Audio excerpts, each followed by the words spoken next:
أعوذ بالله من الشيطان الرجيم بسم الله الرحمن الرحيم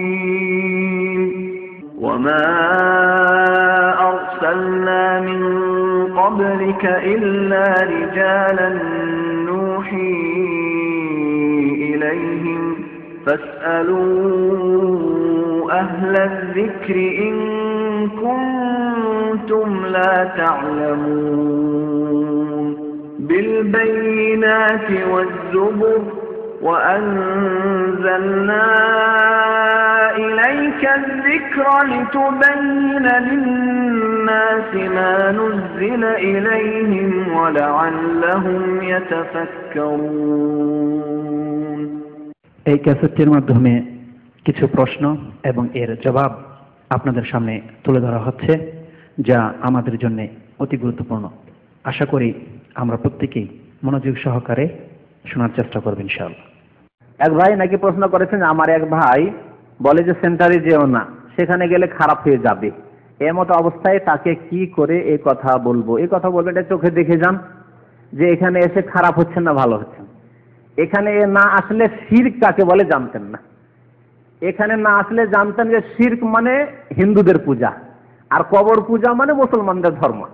আর কবর পূজার গুরুত্ব এত বেশি যে মসজিদে গিয়ে নামাজ পড়ার চাইতে তার বেশি গুরুত্ব। মসজিদে গিয়ে নামাজ পড়েন আমাদের দেশের কবর পূজারীরা, কিন্তু ওর ওসে মাজারে অবশ্যই যায়। তাহলে এখানে না আসলে শিরক চিনতেন না, আর শিরক করে মারা গেলে চিরকাল জাহান্নামে থাকতেন নামাজ রোজা হজ যাকাত করেও। সুতরাং আলহামদুলিল্লাহ, যদি সহি পথ এখানে পেয়ে থাকেন, 1-2 সপ্তাহ আসলে বুঝতে পারবেন যে আপনি আছেন কোথায়, কোনখানে ছিলেন, কোন গুমরাহিতে, জাহান্নামের পথে, আর আলহামদুলিল্লাহ কোন পথে এসেছেন আপনি অবশ্যই বুঝতে পারবেন। আসেন, এবং যে জবরদস্তি মানে চোখে দেখেও দেখে না তাকে তো আর দেখানো যাবে না।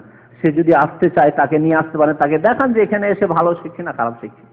আর এখানে আলহামদুলিল্লাহ শুধু শিরক আর বিদআত নয়, এখানে ছোট থেকে বড় পর্যন্ত সমস্ত ব্যাপারে আলহামদুলিল্লাহ সংশোধন হচ্ছে। কত ভাই এখানে আছেন যাদের কারো দাড়ি ছিল না, হাত উঠালে মনে হয় এখন 50 জন এখানে দাড়ি হাত উঠাবেন, যাদের দাড়ি ছিল না তারা সবাই দাড়ি রেখেছেন। আপনি আশ্চর্য হয়ে যাবেন এই পরিবর্তন। তারপরে সিগারেট খেত, জর্দা খেত, যারা এখানে এসে আলহামদুলিল্লাহ সিগারেট জর্দা ছেড়েছে। যদি হাত উঠাতে বলি এখানেও 50 জন উঠবে আলহামদুলিল্লাহ। এইরকম আলহামদুলিল্লাহ সমস্ত রকম পরিবর্তন হচ্ছে। তারপরে যদি কেউ যদি আল্লাহ তাকে অন্ধ করে দেয়, চোখ থেকে অন্ধ হয়, আর তার কলব যদি অন্তর যদি অন্ধ থাকে, তাহলে তাকে আল্লাহ ছাড়া কেউ হিদায়াত করতে পারে না। আবু জাহল আবু লাহাবের মতো হয়ে উঠবে। প্রশ্ন আরেকটি, ইহুদি এবং খ্রিস্টানদের সাথে বিবাহ বন্ধন জায়েজ কিনা একটু পরিষ্কার করে বুঝিয়ে বলবেন। আল্লাহ জায়েজ করেছেন, সূরা মায়েদা আয়াত নম্বর 5 আয়াত রয়েছে, ওয়াল মুহসানাতু মিনাল্লাযিনা উতুল কিতাবা মিন ক্বাবলিকুম। আল্লাহ বলছেন, কিন্তু শর্তটি, প্রথম আল্লাহ শর্ত বলেছে ওয়াল মুহসানাত মানে সতী নারী। মুহসানাত মানে পাক পবিত্র, যাদেরকে কোনো পুরুষ স্পর্শ করেনি নাজায়েজ ভাবে। ভালো বুঝতে পারছেন না? মুহসানাত মানে বুঝেন, কোরআনের ভাষায় মুহসানাত মানে আফিফাত। আর আফিফাত মানে কি? ওর মানে হচ্ছে যেই মহিলাকে, যেই স্ত্রী লোককে কোনো অপর পুরুষ অবৈধভাবে স্পর্শ করেনি। স্পর্শ করে থাকলে বৈধ করেছে, অর্থাৎ বিবাহ শাদীর মাধ্যমে তালাক হয়ে গেছে, স্বামী মারা গেছে, সেটা কোনো দোষণীয় না। কিন্তু অবৈধভাবে স্পর্শ করেনি এইরকম মহিলা হইতে হবে। ওয়াল মুহসানাতু মিনাল্লাযিনা উতুল কিতাবা মিন ক্বাবলিকুম, তোমাদের পূর্বে যাদেরকে কিতাব দেওয়া হয়েছিল, অর্থাৎ ইহুদি খ্রিস্টান, তাদের মধ্যে যদি কোনো মহিলা পাওয়া যায় যাকে কোনো পুরুষ স্পর্শ করেনি নাজায়েজ ভাবে, তাহলে বিয়ে করা যাবে। শর্ত ভালো করে বুঝতে পেরেছেন? আজকে সারা বিশ্বের ইহুদি এবং খ্রিস্টান জগতে আমি অনেকের সাথে পরামর্শ করে দেখেছি বোঝার জন্য। আর আমার একটা ব্যক্তিগত অভিজ্ঞতা আছে এই দুনিয়াতে ঘুরে ফিরে, যে ইহুদি খ্রিস্টান জগতে কোনো এইরকম মহিলা পাওয়া যাবে না। আশা করি আল্লাহর কাছে যে পাক পবিত্রা সতী রয়েছে। মুসলিমদের দেশের এই অবস্থা, যেখানে অবাধ মেলামেশায় লেখাপড়া, স্কুল কলেজ একই সাথে, একই ক্লাসে পড়াশোনা, একই গেট দিয়ে ঢোকা বের হওয়া, একই সাথে গার্ডেন পার্কে ঘোরা, আর মুসলিমদের মধ্যে পাক একটা সতী মেয়ে পাওয়ার জন্য মুশকিল হয়ে যাচ্ছে। আমাদের যুবকদের যারা বিবাহের জন্য দেশে যাচ্ছে আর ধাক্কাকে ঘুরে চলে আসছে, ভাই খুঁজেই পেলাম না। তো আর অমুসলিম সমাজে কোথায় আপনি? আর সে ইহুদি খ্রিস্টান সমাজে যেখানে নারী পুরুষের ভেদাভেদ পাপ। একটি কথা ভালো করে শুনে রাখেন, ইহুদি খ্রিস্টান সমাজে পাশ্চাত্য সভ্যতা আর প্রাচ্য সভ্যতার পার্থক্য। পাশ্চাত্য সভ্যতায় নারী পুরুষের ভেদাভেদ, আবার কি সে মানুষ আমি মানুষ, শুনেছেন এরকম বক্তব্য? যদি সতী পাওয়া যায় তাহলে বিবাহ করতে পারবেন, কিন্তু তারপরেও মুমিনা বিয়ে করা উত্তম। ওয়ালা আব্দুন মুমিনুন খায়রুম মিন মুশরিক।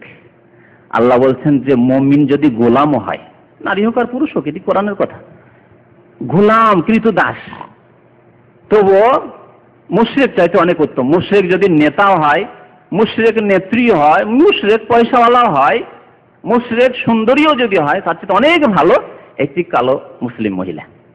জি। এক ভাই লিখেছেন যে এখানে মসজিদে বিশেষ করে কিছু মহিলাদেরকে ভিক্ষা করতে দেখা যায়, তাদেরকে ভিক্ষা না দিয়ে যদি আমরা সেই টাকাগুলি জমিয়ে রেখে দেশের গরিবদেরকে দিই তাহলে ভালো হয় না?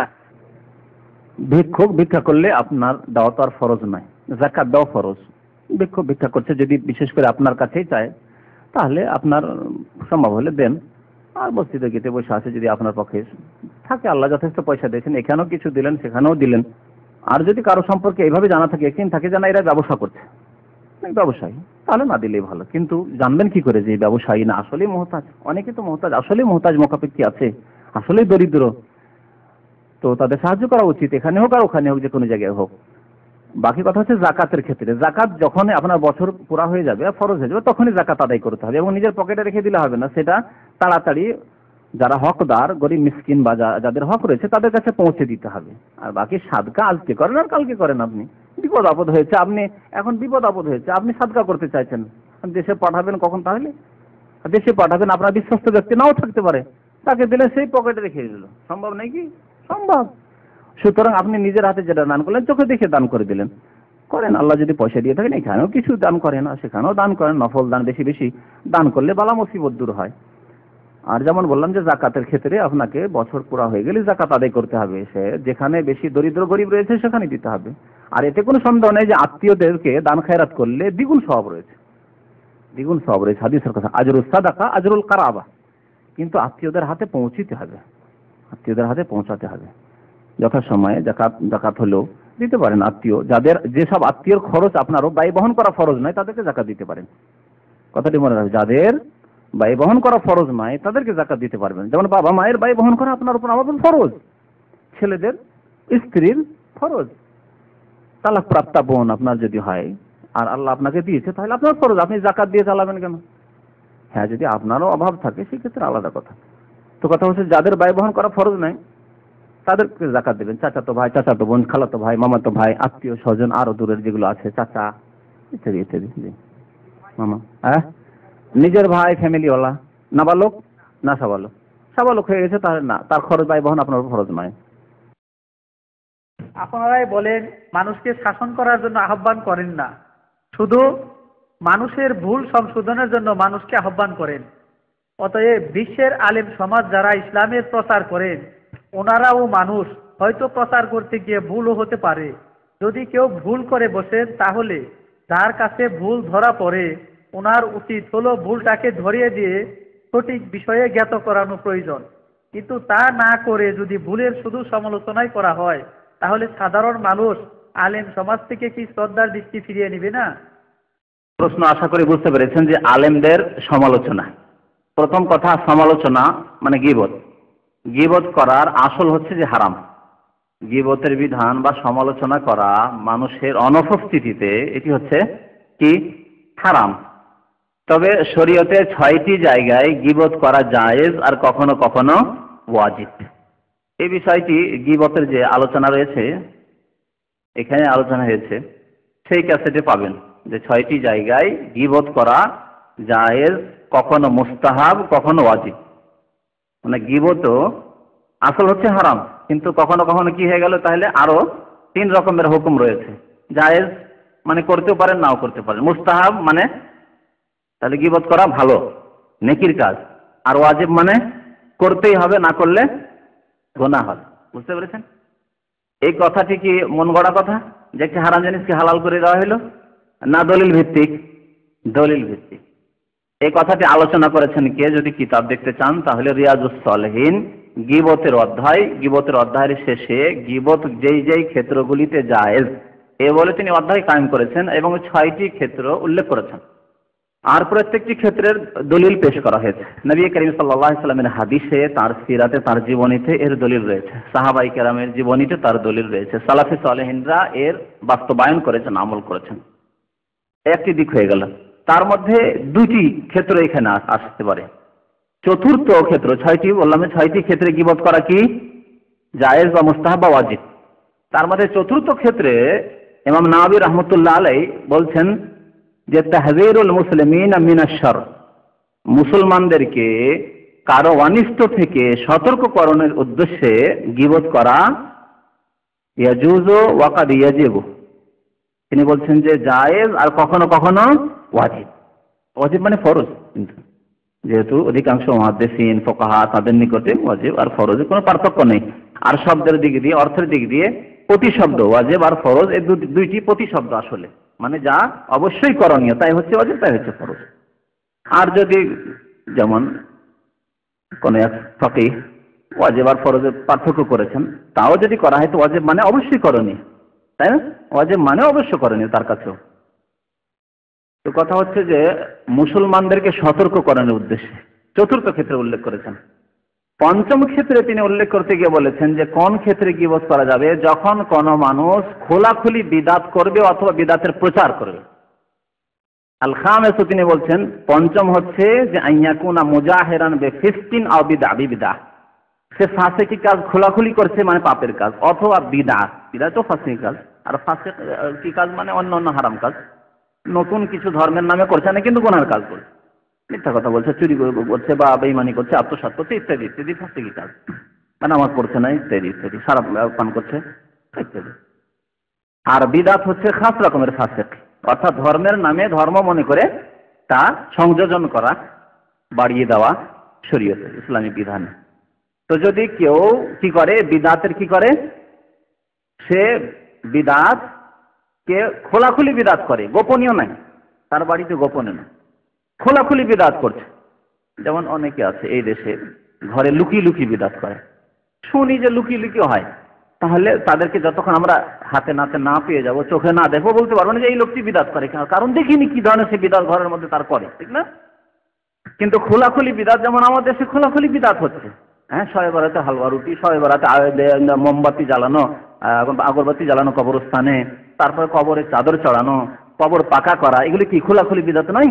তারপরে সম্মিলিত দুরুদ পাঠ করা, আল্লাহুম্মা সাল্লি আলা সাইয়্যিদিনা ওয়াজ মাহফিলের দুরুদ, সম্মিলিত জিকির করা, বড় মহব্বতের সাথে লা ইলাহা ইল্লাল্লাহ, লা ইলাহা ইল্লাল্লাহ, লা ইলাহা ইল্লাল্লাহ, যে জিকির করা, এগুলি কি খোলাখুলি বিদআত না গোপনীয় বিদআত?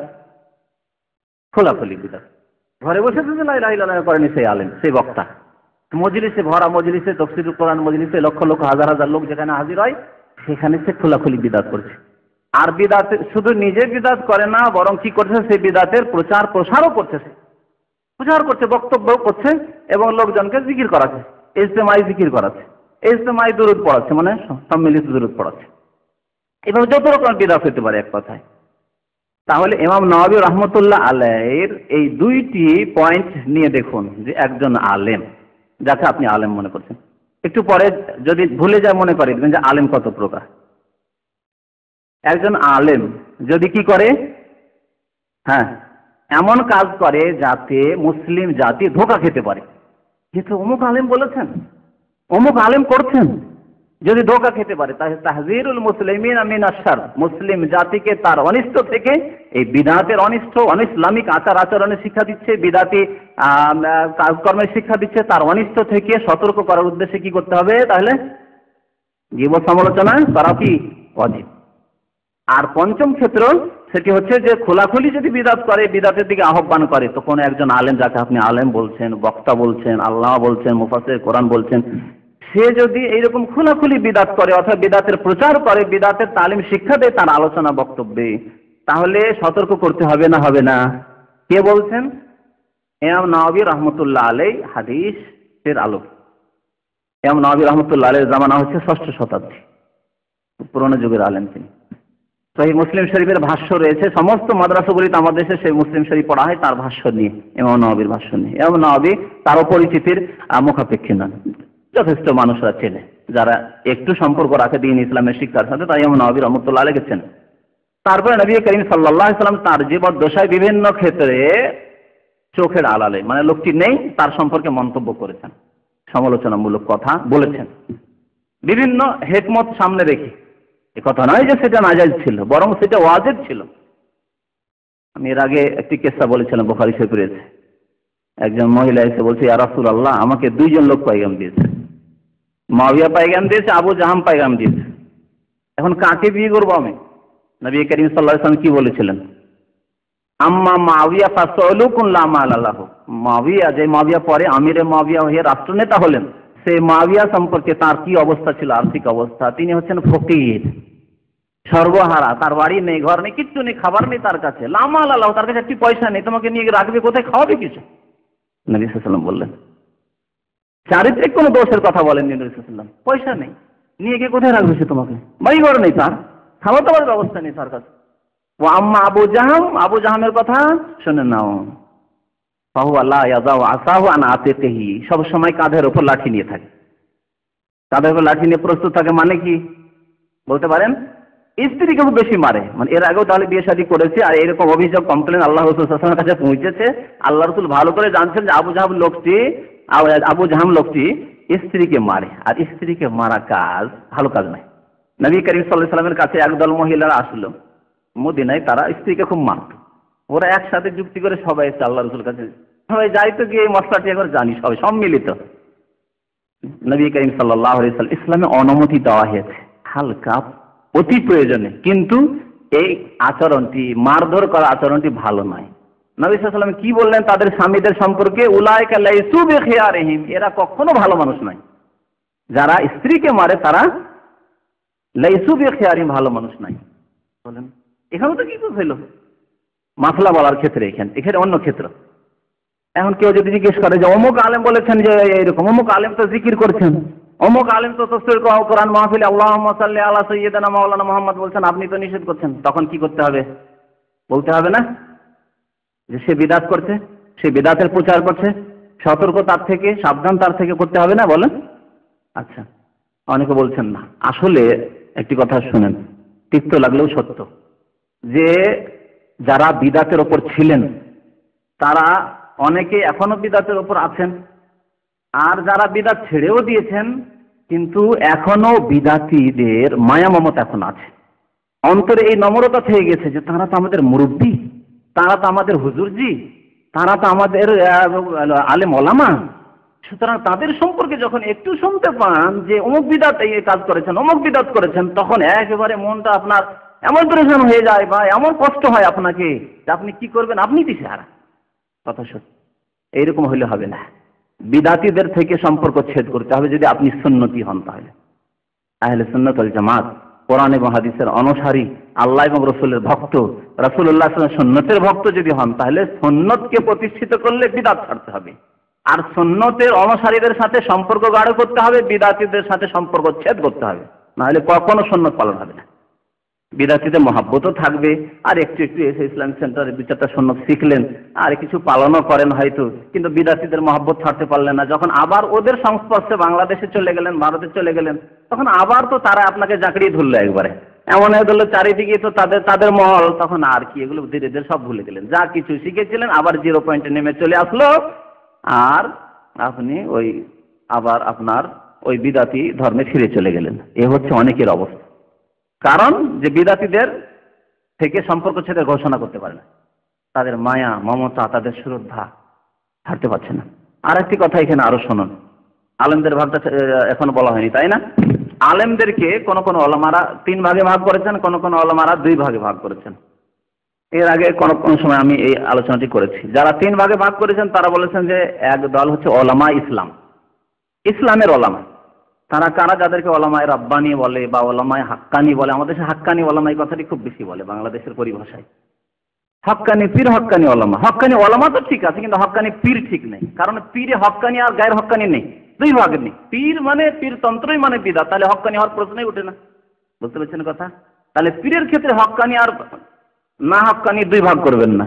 ওলামাদের ক্ষেত্রে যেহেতু ওলামা ভালো হন, যাদের অনুসরণ করতে হবে, যাদের মাধ্যমে দিনকে শিখতে হবে, যাদের কাছ থেকে দিনের কথা শুনতে হবে, আর ওলামাদের মধ্যে একদল আছে যারা বিদআতপন্থী, শিরিকপন্থী, তাদের থেকে সতর্ক থাকতে হবে, দূরে সরে থাকতে হবে, তাদের মজলিসকে ত্যাগ করতে হবে, তার বর্জন করতে হবে, তাদের বয়কট করতে হবে, এটিও আপনার জন্য জরুরি।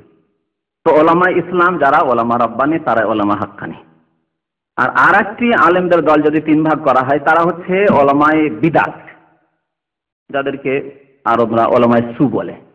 সু মানে খারাপ, ইয়া থেকে খারাপ আলেম যারা বিদআতপন্থী, শিরিকপন্থী, মাজারপন্থী। আজকাল ওই বাংলাদেশের কোন টিভিতে আসছে কবর মাজার পূজার প্রচার, আই চ্যানেলে, এরা হলো ওলামায়ে সু, ওলামায়ে শিরক, ওলামায়ে বিদআত, ওলামায়ে মাজার, ওলামা কবর পূজা, এরা হলো সব ওলামায়ে মিলাদ, ওলামায়ে কিয়াম, এরা ওলামায়ে শবে বারাতে হালুয়া রুটি, যত বিদআত আছে আর কি, ওলামায়ে তাজিয়া, মুহররম। তো এরা হচ্ছে ওলামায়ে বিদআত, যারা ধর্মকে ভ্রান্তভাবে বুঝেছে, ভুলভাবে বুঝেছে, অথবা বুঝলেও তাদের মহলটি এত হয়েছে, এত বিদাতে ঘেরা যে সে বিদাতের গণ্ডি থেকে আর বেরোতে পারছে না। ভাবছি এখানে এত মান সম্মান পাচ্ছি, এত ইজ্জত পাচ্ছি, এত নজনিয়াজ পাচ্ছি, এত সুযোগ সুবিধা রয়েছে, এত হাত পা টিপছে, এত খেদমত করেছে, যে কোনো মুরিদানের এলাকায় গেলে খেদমতের শেষ নেই। তাহলে এই মহল ছেড়ে যাবো কোথায়?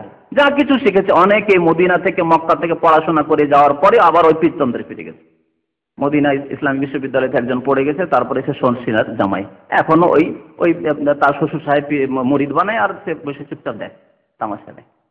এরা এরকম জেনে শুনে তারপরে হককে তারা গোপনে রেখেছে দুনিয়াবী স্বার্থের কারণে, ওলামায়ে সু। আর তৃতীয় হচ্ছে ওলামায়ে পেট বাতান, পেট পূজারি ওলামা। তারা হচ্ছে যারা দেখছে যে কোন পথে ইনকাম বেশি, যেখানে ইনকাম বেশি সেখানে আছে। এখন যদি দেখা যায় যে কোরআন খানি করবো না, যেহেতু কোরআন খানি নবী সাল্লাল্লাহু আলাইহি ওয়াসাল্লাম করেননি, সাহাবারা করেননি, সালাফে সালেহিন করেননি, মিলাদ করবো না, শবে বারাত করবো না, এই করবো না, সেই করবো না, তাহলে দেখছে যে আমার বেতন তো মাত্র কত টাকা, একটা মসজিদে মক্তবে পড়ায় অথবা ইমামতি করে 1000 টাকা, 1500, 2000 টাকা। আর যদি এসব নজর নিয়াজের কাজ করি, কোরআন খানি করি, তাহলে পয়সার অভাব নেই। কবর পূজারি মৌলভীর কথা শুনলাম, এদেশে গেছিলাম, তো ওই বিদাতি টুপি, ওই কবর পূজারি টুপি লাগিয়ে এসছে। কোথায় থাকে জিজ্ঞেস করলাম, থাকে কোথায়? বলছে বোম্বাই থাকে। বলছে তারপরে বড় বড় বিল্ডিং দিল, ইনকাম কত? বলছে 15 থেকে 20,000 টাকা তার ইনকাম, এক মসজিদের মাত্র ইমাম, এক মসজিদের ইমাম। তো কথা হচ্ছে যে এরা দেখছে যে কিয়াম মিলাদ যদি না করি তাহলে ইনকাম কমে যাবে, পেটের পূজা হবে না। যদি কোরআন খানি না করি, না বক্সাই মৃতকে কোরআন পড়ে পড়ে, তাহলে ইনকাম কমে যাবে। বুঝতে পারছেন? এইভাবে নজর নিয়াজ না নি, ফাতেহা না করি, যদি আপনার মাজার নিয়ে না বসি, গদ্দিন নাসিন না হয়, পীরের খলিফা না হয়, তাহলে আমাদের আয় উপার্জন কমে যাবে। যার কারণে তারা পেটের দায়ে তারা আলেম ওলামা বা শরীয়তের ধারক বাহক, তারা এই 3 প্রকার আলেম। আর কেউ কেউ 2 ভাগে ভাগ করেছেন, ওলামা ইসলাম আর ওলামায়ে গায়র ইসলাম, যারা বিদআতপন্থী অথবা পেট পূজারি এবং বিদআতপন্থী একদল। আর এক দল হচ্ছেন ওলামা ইসলাম, যারা দ্বীনের খেদমত করেছেন। ওলামা ইসলাম যারা, তাদের যদি ছোটখাটো ইজতিহাদি ভুল হয়ে থাকে, আকীদার ভুল নয়, আকীদার ভুল হয়নি, ইজতিহাদি ভুল হয়েছে, মাসলা মাসাইল, রফায়দান করতে হবে, হবে না। একদল আলেম বলেছেন রফায়দান করতে হবে না, আরেক দল বলেছেন করতে হবে। এটি ইমাম আবু হানিফা, শাফি, মালিক, আহমদের যুক্তি ইখতিলাফ চলে আসছে। এখন এর জন্য কেউ সমালোচনা করবে না, তিনি অন্যায় করেছেন, এই বিদআত করেছেন, না। যেহেতু তারা ইজতিহাদ করেছেন, তার কাছে হয়তো ওইভাবে সহিহ সূত্রে হাদিস পৌঁছেনি, রফায়দান হাদিস অথবা যে কোনো কিছু হোক না কেন, তিনি হয়তো রফায়দানকে অস্বীকার করেছেন। কেউ আমিন উচ্চস্বরে বলতে বলেছেন, কেউ বলতে বলেননি। বুঝতে পারছেন? তো এইভাবে যেগুলি ছোটখাটো মাসলা মাসাইলের ক্ষেত্রে, আহকামের ক্ষেত্রে যেগুলি ইখতিলাফ রয়েছে, এর জন্য যে ভুল ভ্রান্তি, ভুল অবশ্যই ভুল, কিন্তু ভুল ভ্রান্তি হয়েছে, সেগুলির জন্য তাদেরকে দোষারোপ করা যাবে না এবং তাদের সমালোচনা করা যাবে না, কারণ তারা সবাই ওলামা ইসলাম। ইমাম আবু হানিফা হোক, শাফি, মালিক, আহমদ, তার আগে থেকে শুরু করি, সাহাবায়ে কেরাম, তাদের মধ্যে ইখতিলাফ ছিল, এবং ইখতিলাফ যখন মতানৈক্য থাকবে, তখন একজন ভুলে থাকবে না। আব্দুল্লাহ বিন মাসউদ রাদিয়াল্লাহু তাআলা আনহু রুকুতে যখন যেতেন, তখন হাঁটুতে হাত রাখতেন না, 2 হাঁটুর মাঝখানে হাত রাখতেন, এইভাবে তাসবিহ। আজীবন ধরে এইভাবে নামাজ পড়েছেন।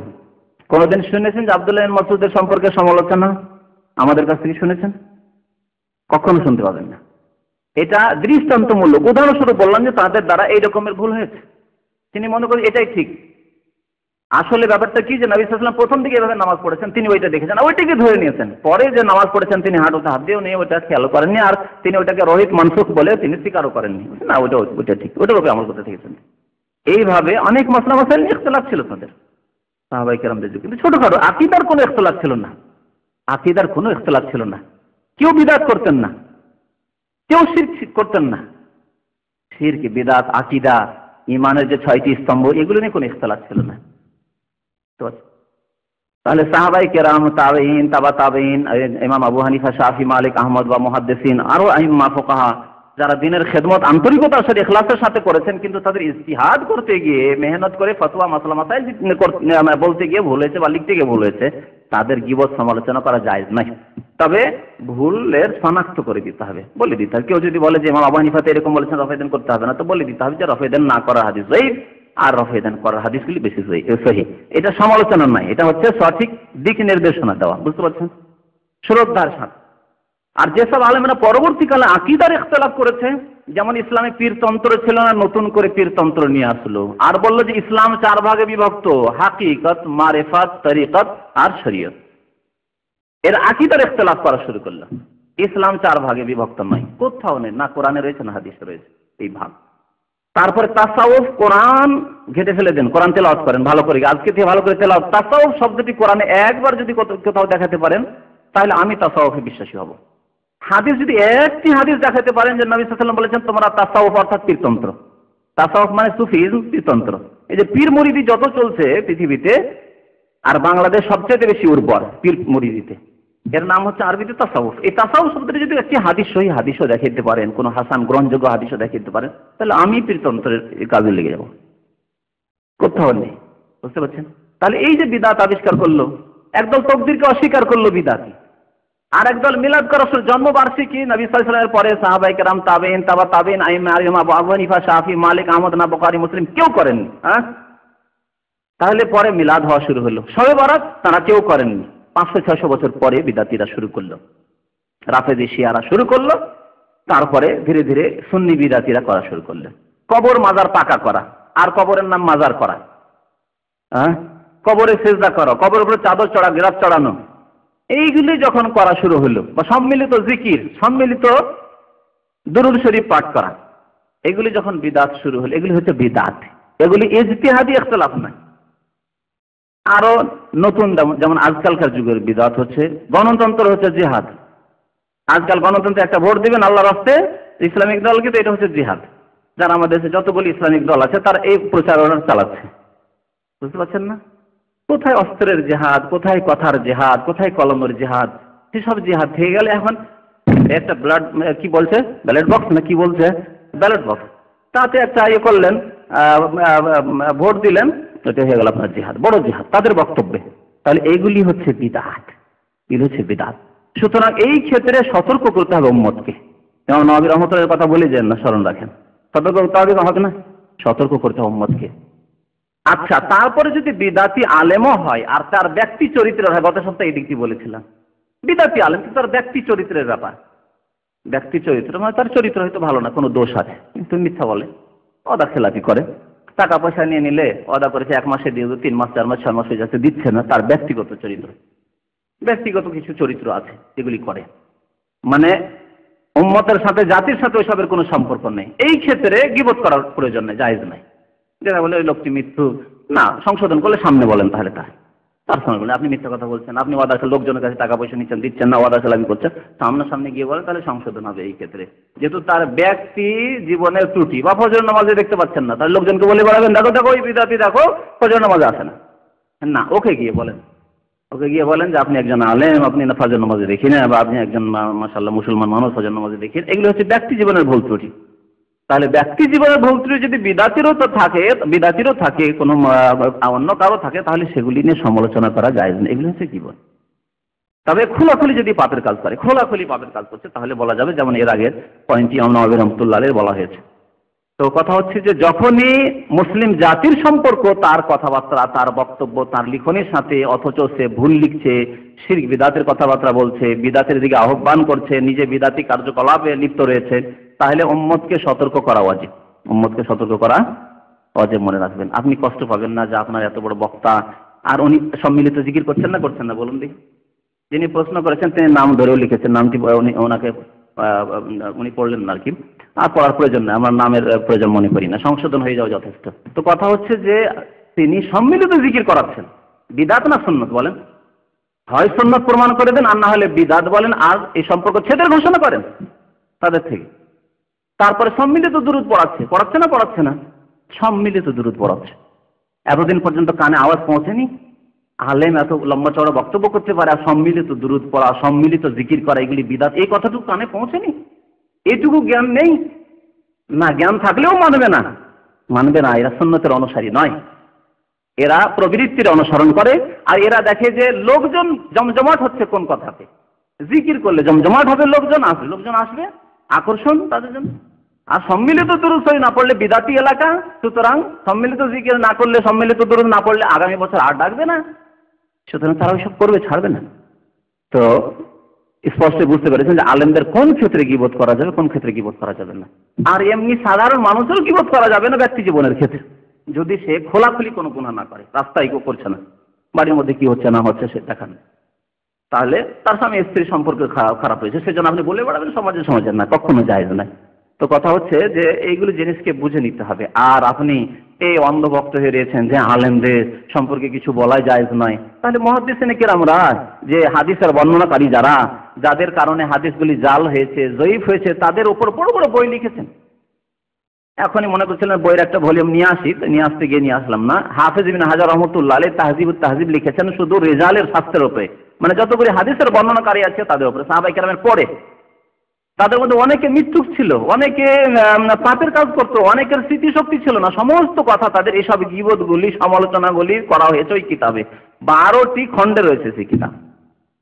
না হলে আমরা জানতেই পারতাম না যে আজকে থেকে 800 বছর, 900 বছর, 1000 বছর, 1200 বছর আগে তাবাতাবেইনের যুগে অমুক লোক মৃত্যুক ছিল, অমুক লোক বেঈমান ছিল, অমুক লোক ফাসিক ছিল, অমুক লোক বিদাতি ছিল, অমুক খারেজি ছিল, তো অমুক শিয়া ছিল, কেমন করে জানতাম? আজকে তো রাস্তায় একটি লোককে দেখে চেনা যায় না যে শিয়া না সুন্নি, চেনা যাচ্ছে, অনেক সময় চেনা যায়। তাহলে আজকে থেকে 1000-1200 বছর আগে কেউ যদি শিয়া বিদাতি থাকে, খারেজি বিদাতি থাকে, কি করে আমরা জানতে পারবো যদি তারা না লিখছেন? তাহলে তারা তো সব গীবতের কথা লিখেছেন এবং ফরজ আদায় করেছেন। সুতরাং জাতিকে সতর্ক করার জন্য এইরকম ধরনের গীবত করবে কারা, এইরকম ধরনের সমালোচনা করবে কারা, যাদের কাছে এলেম রয়েছে এবং তারা এলেমের আলোকে দেখছে যে না এই ভুল হচ্ছে আর এতে লোকেরা গোমরাহ হয়ে যাচ্ছে, তো তারা লোকদেরকে সতর্ক করার জন্য বলবে তারা। জি, এক ভাই প্রশ্ন করেছেন যে আলেমের ঘুম যাওয়া আবেদের ইবাদতের চাইতে উত্তম, হাদিসটি কি? এই হাদিসটি জাল, এটা জাল হাদিস। আলেমের ঘুম আর জাহেলের ইবাদত, না এই হাদিস না, এটি জাল কথা, এটি জাল একটি হাদিস বর্ণনা করে বিশেষ করে আমাদের দেশের পীর হুজুররা, এটি জাল কথা। তবে হাদিসে এটি সহিহ হাদিস আছে, কেউ যদি এশা পড়ে ঘুমিয়ে যায় আর ফজরটা জামাতে পড়বো নিয়ত করে আর ফজরটা জামাতে পড়ে, তো সারা রাত ঘুমিয়ে থেকেও তাহাজ্জুদের সওয়াব পেল, এটি সহিহ হাদিস। এটা আবেদেরও হইতে পারে, আলেমেরও হইতে পারে, আপনি এশার নামাজ পড়েন, কাজকর্ম সারাদিন ভারী কাজ করেন, এশার নামাজ জামাতে পড়েন আর ফজর নামাজ জামাতে পড়েন, ইনশাআল্লাহ তাহাজ্জুদের সওয়াব পাবেন। তাহাজ্জুদ পড়তে পারছেন না, কষ্টের কাজ করতেছে, সারাদিন রোদে বাতাসে কাজ করছেন, জাগা সম্ভব নয় আপনার 2 ঘন্টা 3 ঘন্টা পরে, আবার রাত 12টা-1টার পরে, কিন্তু আলেমের এই ফজিলতের হাদিস জাল। এক ভাই প্রশ্ন করেছেন আদম আলাইহিস সালাম যখন ভুল করেছিলেন তখন মুহাম্মদ রাসূলুল্লাহ সাল্লাল্লাহু আলাইহি ওয়াসাল্লামের ওসিলা দিয়ে দোয়া করেছিলেন এবং আল্লাহ তাকে ক্ষমা করেছেন, এই কথাটি তাবলীগে নিসাবের মধ্যে রয়েছে, এর সত্যতা কতটুকু? এই কথাটি তাবলীগে নিসাবে আছে, মানে ফাজাইল আমল তাবলীগে নিসাবে আছে, আর এই কথার রেফারেন্স দেওয়া হয়েছে একটি জাল হাদিস। হাদিসটি জাল, মুস্তাদরাক হাকিমে হাদিস আছে, সেই হাদিসই সম্পর্কে মুহাদ্দিসিনে কেরাম জাল বলেছেন। এমনকি আরো তাবলীগি নিসাব ফাজাইল আমলের একটি খেয়ানতের কথা শুনুন, যে উর্দু ভাষায় আসলে লেখা হয়েছে, আরবিতে এই হাদিসটার হুকুম লেখা হয়েছে, যে হাদিসটা সম্পর্কে মুহাদ্দিসিনে কেরামের মন্তব্য, তারা বলেছেন যে হাদিসটি জাল, মওযু, এই কথা আরবিতে লেখা হয়েছে, কিন্তু উর্দুতে অনুবাদ করা হয়নি, বাংলাতে অনুবাদ করা হয়নি। যখন বাংলাতে অনুবাদ হয়েছে এই কথাটির বাংলায় অনুবাদ করা হয়নি। তাহলে আরবিতে থাকলো একজন ভালো আলেম যদি পড়ে বা আরব দেশের মানুষ পড়ে, তাহলে ওদের কথা তো ঠিকই, জাল হাদিস বর্ণনা করার পরে লিখিত হয়েছে মন্তব্য যে হাদিসটি জাল। তাহলে যে ব্যক্তি জাল হাদিস বর্ণনা করলো, আমি বর্ণনা করি, আমার জাল হাদিসের কয়েকটি আলোচনা আছে, এখানে ক্যাসেটও আছে, আর বলে দিলাম যে হাদিসটি জাল, তাহলে সতর্ক করে দিলাম, কোনো দোষ নেই। কিন্তু উর্দু ভাষী বাংলা ভাষী গিয়ে আর বুঝতে পারলো না যে এই হাদিসটি জাল। তবলিগ নেশা ফাজাল আমল পড়ে ওই বিদাতের উপর থেকে গেল আর ওসিলার মাধ্যমে দোয়া করতে লাগলো। হাদিসটি জাল মানে মওযু, গড়া হাদিস, মিথ্যা হাদিস। নবী সাল্লাল্লাহু আলাইহি ওয়াসাল্লাম, মিথ্যা হাদিসের অর্থ যে নবী সাল্লাল্লাহু আলাইহি ওয়াসাল্লামের হাদিস নাই, এটি হচ্ছে অন্যদের পক্ষ থেকে, এটি জালকৃত বিদাতীদের পক্ষ থেকে, এটি নবী সাল্লাল্লাহু আলাইহি ওয়াসাল্লামের হাদিস নয়। পক্ষান্তরে কোরআনের কথা কি? কোরআনে আল্লাহ বলেছেন ফাতালাক্কা আদম মির রাব্বিহি কালিমাত। আদম আলাইহিস সালামের দোয়া কেমন করে কবুল হলো? আদম আলাইহিস সালাম তার পালনকর্তা রবের কাছ থেকে কয়েকটি ওয়ার্ড শিখলেন, আল্লাহ শিখিয়ে দিলেন। আল্লাহ কত দয়াবান, প্রথম মানুষকে শেখাবে। আমাদেরকে শেখাবার অনেকে আছে। কেউ যদি ভুল করে, তার মুরব্বী আছে, বাবা আছে, বন্ধু বান্ধব আছে, এই ভুল করেছো তোবা করো, আল্লাহর কাছে ক্ষমা চাও, এইভাবে আল্লাহকে ধরো, বলার আছে আমাদের, শেখাবার অনেকে আছে। আদম আলাইহিস সালামকে কে শেখাবে? আল্লাহ নিজেই দয়া করেছেন যে আদমকে শেখায়, না হলে কি করে সে তওবা করবে? আল্লাহ নিজেই শেখাচ্ছেন আদম এইভাবে দোয়া করো। ফাতালাক্কা আদম মির রাব্বিহি কালিমাত। সূরা বাকারায় আল্লাহ রাব্বুল স্পষ্ট বলছেন আমি সেই দোয়া শিখেছি। সেই দোয়াটি কি? অন্য জায়গায় আল্লাহ রাব্বুল বর্ণনা করেছেন সূরাতুল আরাফে, কালা আদম এবং হাওয়া বললেন রব্বানা যালামনা আনফুসানা ওয়া ইল্লাম তাগফির লানা ওয়া তারহামনা লানাকুনান্না মিনাল খাসিরিন। হে আল্লাহ, জুলুম করেছি, অত্যাচার করেছি, গুনাহ করে নিজের উপর অত্যাচার করেছি। ওয়া ইল্লাম তাগফির লানা, আল্লাহ যদি আমাদের মাফ না করো, মার্জনা না করো, ওয়া তারহামনা, দয়া না করো, লানাকুনান্না মিনাল খাসিরিন, তাহলে ক্ষতিগ্রস্ত হয়ে গেছি, ধ্বংস হয়ে যাব। আল্লাহ শিখিয়ে দেওয়া দোয়া। কোরআনে বলছে রব্বানা যালামনা আনফুসানার দোয়া। আর হাদিস কি? নবী সাল্লাল্লাহু আলাইহি ওয়াসাল্লামের হাদিস কি কোরআন বিরোধী হবে? যদি সত্য হাদিস হতো, সহিহ হাদিস হতো, কোরআন বিরোধী হতো না। জাল কথা, যার ফলে কোরআন বিরোধী। জি। কোনো আলেমের যদি কোনো বিষয়ে ভুল ধরা পড়ে, তাহলে তার ভুলকে প্রকাশ করতে কি আলেম হতে হবে, নাকি সেটা সাধারণ মানুষ হলেও তার ভুলটা? কোনো আলেমের ভুল ধরা পড়লে আপনি তার সাথে যোগাযোগ করেন এবং পার্সোনাল, তার যে কোনো মানুষ, আলেম হোক আর সাধারণ মানুষই হোক, পার্সোনাল সংশোধনের চেষ্টা করেন, তাতে বেশি ভালো সংশোধন হবে। আর না হলে অনেক সময় আত্ম অহংকার, মানুষ তো সবার ইমান একরকম নয়। সবার সামনে বললে রে আমাকে তোমার কথা মানবো না, আত্ম অহংকার। তুমি কে? তুমি তো একজন জাহেল মানুষ, মূর্খ মানুষ, তুমি আমাকে কি বলতে আসছো? আমি পড়েছি, তুমি পড়োনি। বিশেষ করে আমার দেশের এই হুজুরদের তো অবস্থায়, তুমি কোন মাদ্রাসায় পড়েছো? আপনাকে চট করে বলবে আমি অমুক মাদ্রাসার ডিগ্রি আছে, তোমার কাছে কি ডিগ্রি আছে? এক কথায় আপনাকে বের করে দেবে। পার্সোনাল বলেন যে ভাই আপনি যে কাজটা করছেন এটা কি হাদিসে আছে? সহিহ হাদিসে তো নাই, সহিহ হাদিসে এই আছে বলেন। আল্লাহ যদি সংশোধন করায় তো করলো, তার হলো, না হলে নাই হলো তার।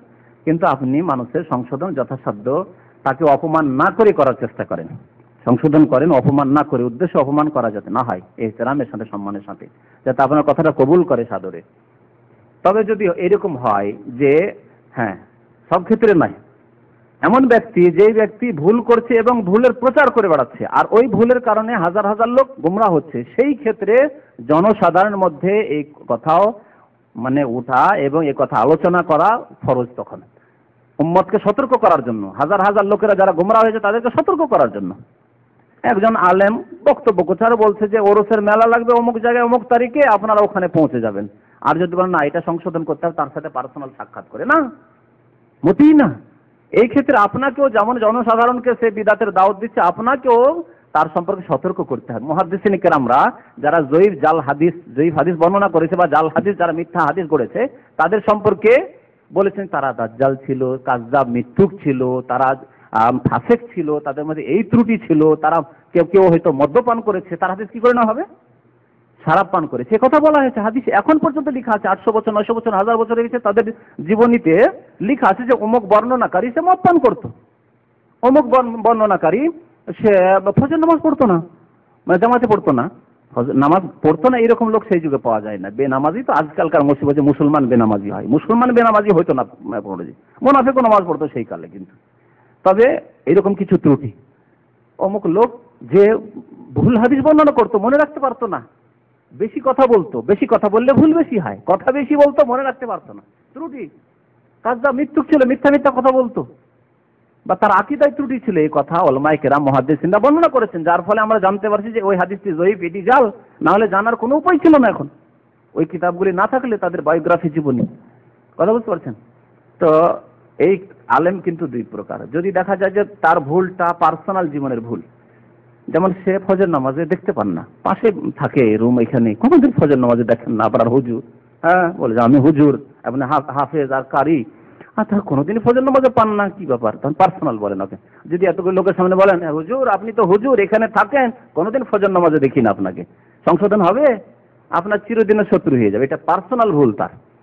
কিন্তু যদি তার এইরকম ভুল হয় যেটা অন্য লোকের মাঝে ছড়িয়ে যাবে, সেটি হচ্ছে সে বলছে যে দেখো মিলাদ করা সুন্নত, 27 রজবে রাত যাপনী করা, ইবাদত করা সুন্নত, সবে মেরাজ কথা বুঝতে পারছেন, সবে বরাত করা সুন্নত, হালুয়া পুরি খাওয়া সুন্নত, নবী সাল্লাল্লাহু আলাইহি ওয়াসাল্লামের দাঁত ভেঙে গেছিল তখন কিছু খেতে পাচ্ছেন, হালুয়া খাচ্ছিলেন, তাহলে গিয়ে পার্সোনাল তাকে বলতে যাবেন আচ্ছা হুজুর আপনি যে হালুয়া খাওয়া সুন্নত বললেন এটা ভুল হলো না, পার্সোনাল না।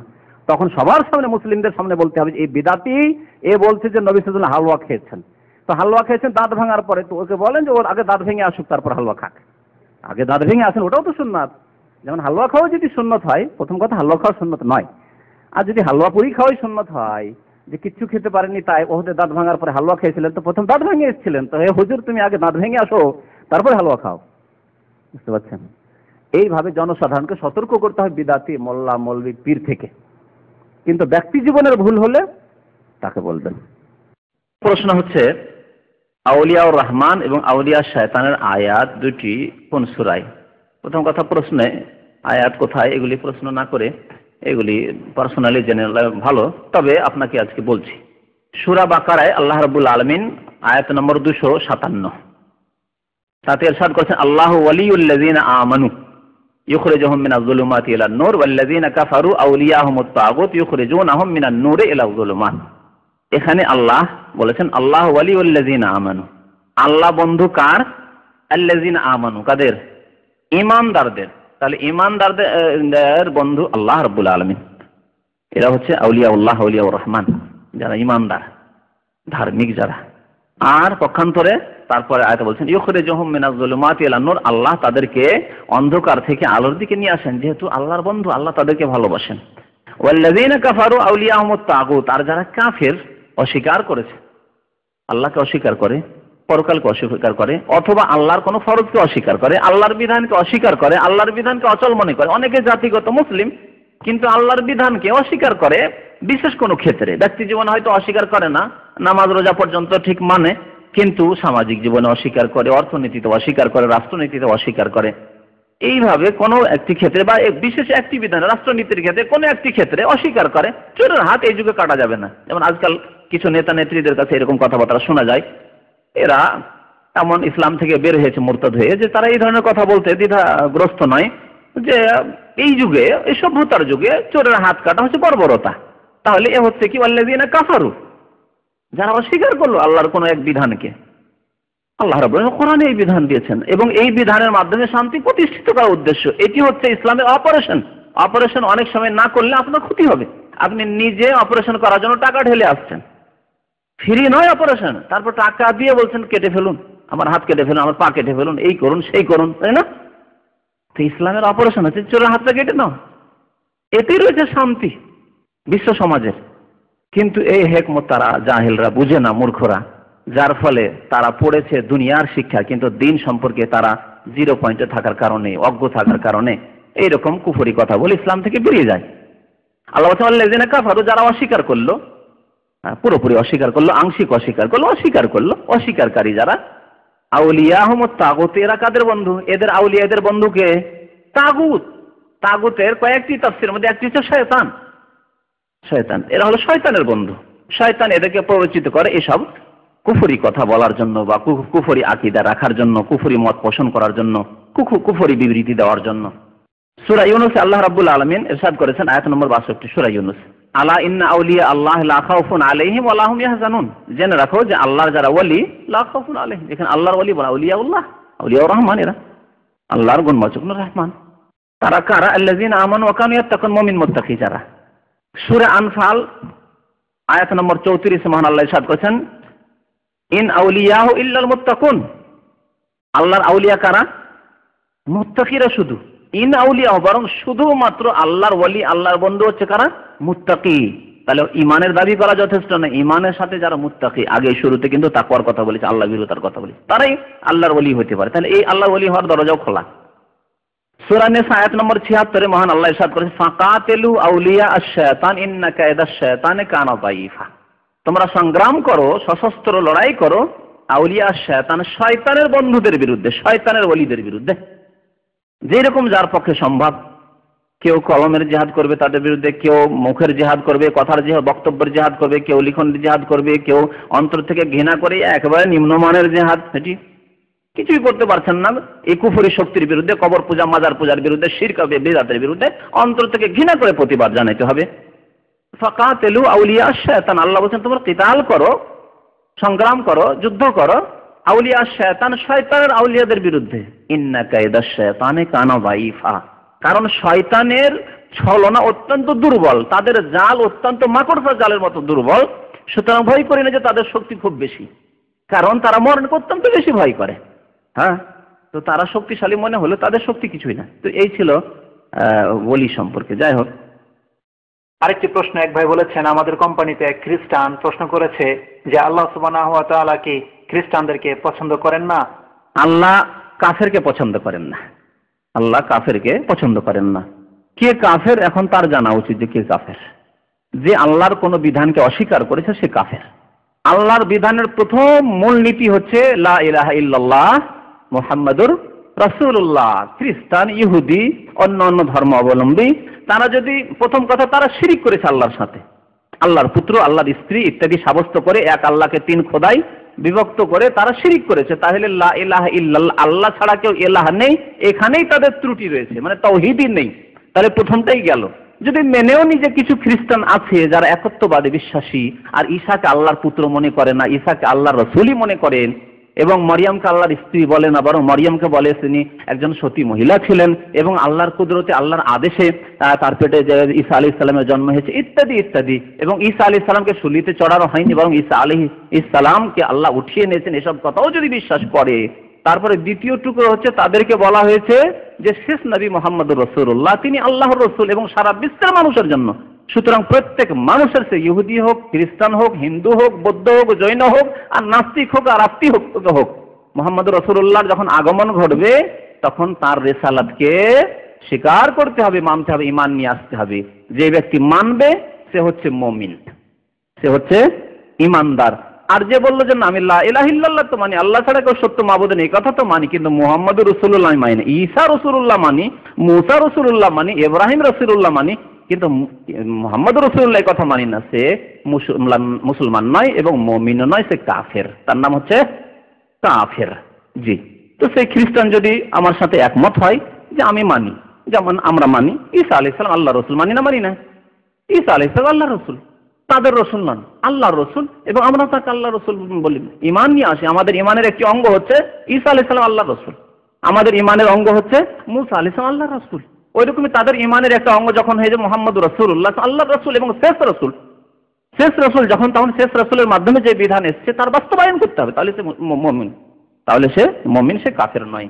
আর যদি তারা অস্বীকার করে তাহলে কাফের, কোনোদিনই মুক্তি নেই। নবী করিম সাল্লাল্লাহু আলাইহি ওয়াসাল্লাম বলেছেন, একটি হাদিস শুনুন এই ক্ষেত্রে, সহিহ বুখারী, ওয়াল্লাহি, আল্লাহর কসম করে বলছি, লা ইয়াসমাউ ইহুদিয়ুন ওয়ালা নাসরানিয়ুন, কোন ইহুদি এবং খ্রিস্টান আমার সম্পর্কে শুনলো যে আমি রাসূল হয়ে এসেছি, তারপর ঈমান নিয়ে আসলো না, ইল্লা কানা মিন আহলিন নার, তাহলে সে জাহান্নামে যাবে।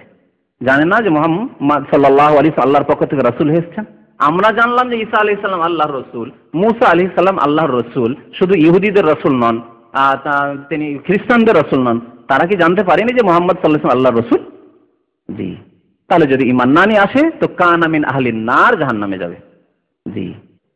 এক ভাই প্রশ্ন করেছেন, আল্লাহ আদম আলাইহিস সালামকে কেন সিজদা করতে বললেন? সিটি লাগেন, লা ইউসালু আম্মা ইয়াফআলু ওয়া হুম ইউসালুন। আল্লাহ কোরআনে বলেছেন যে আল্লাহ কি করে এ সম্পর্কে তাকে জিজ্ঞাসা করার কারো অধিকার নেই, তিনি আল্লাহ, তিনি রব। ওয়া হুম ইউসালুন, তোমাদেরকে জিজ্ঞেস করা হবে, তাদেরকে জিজ্ঞেস করা হবে।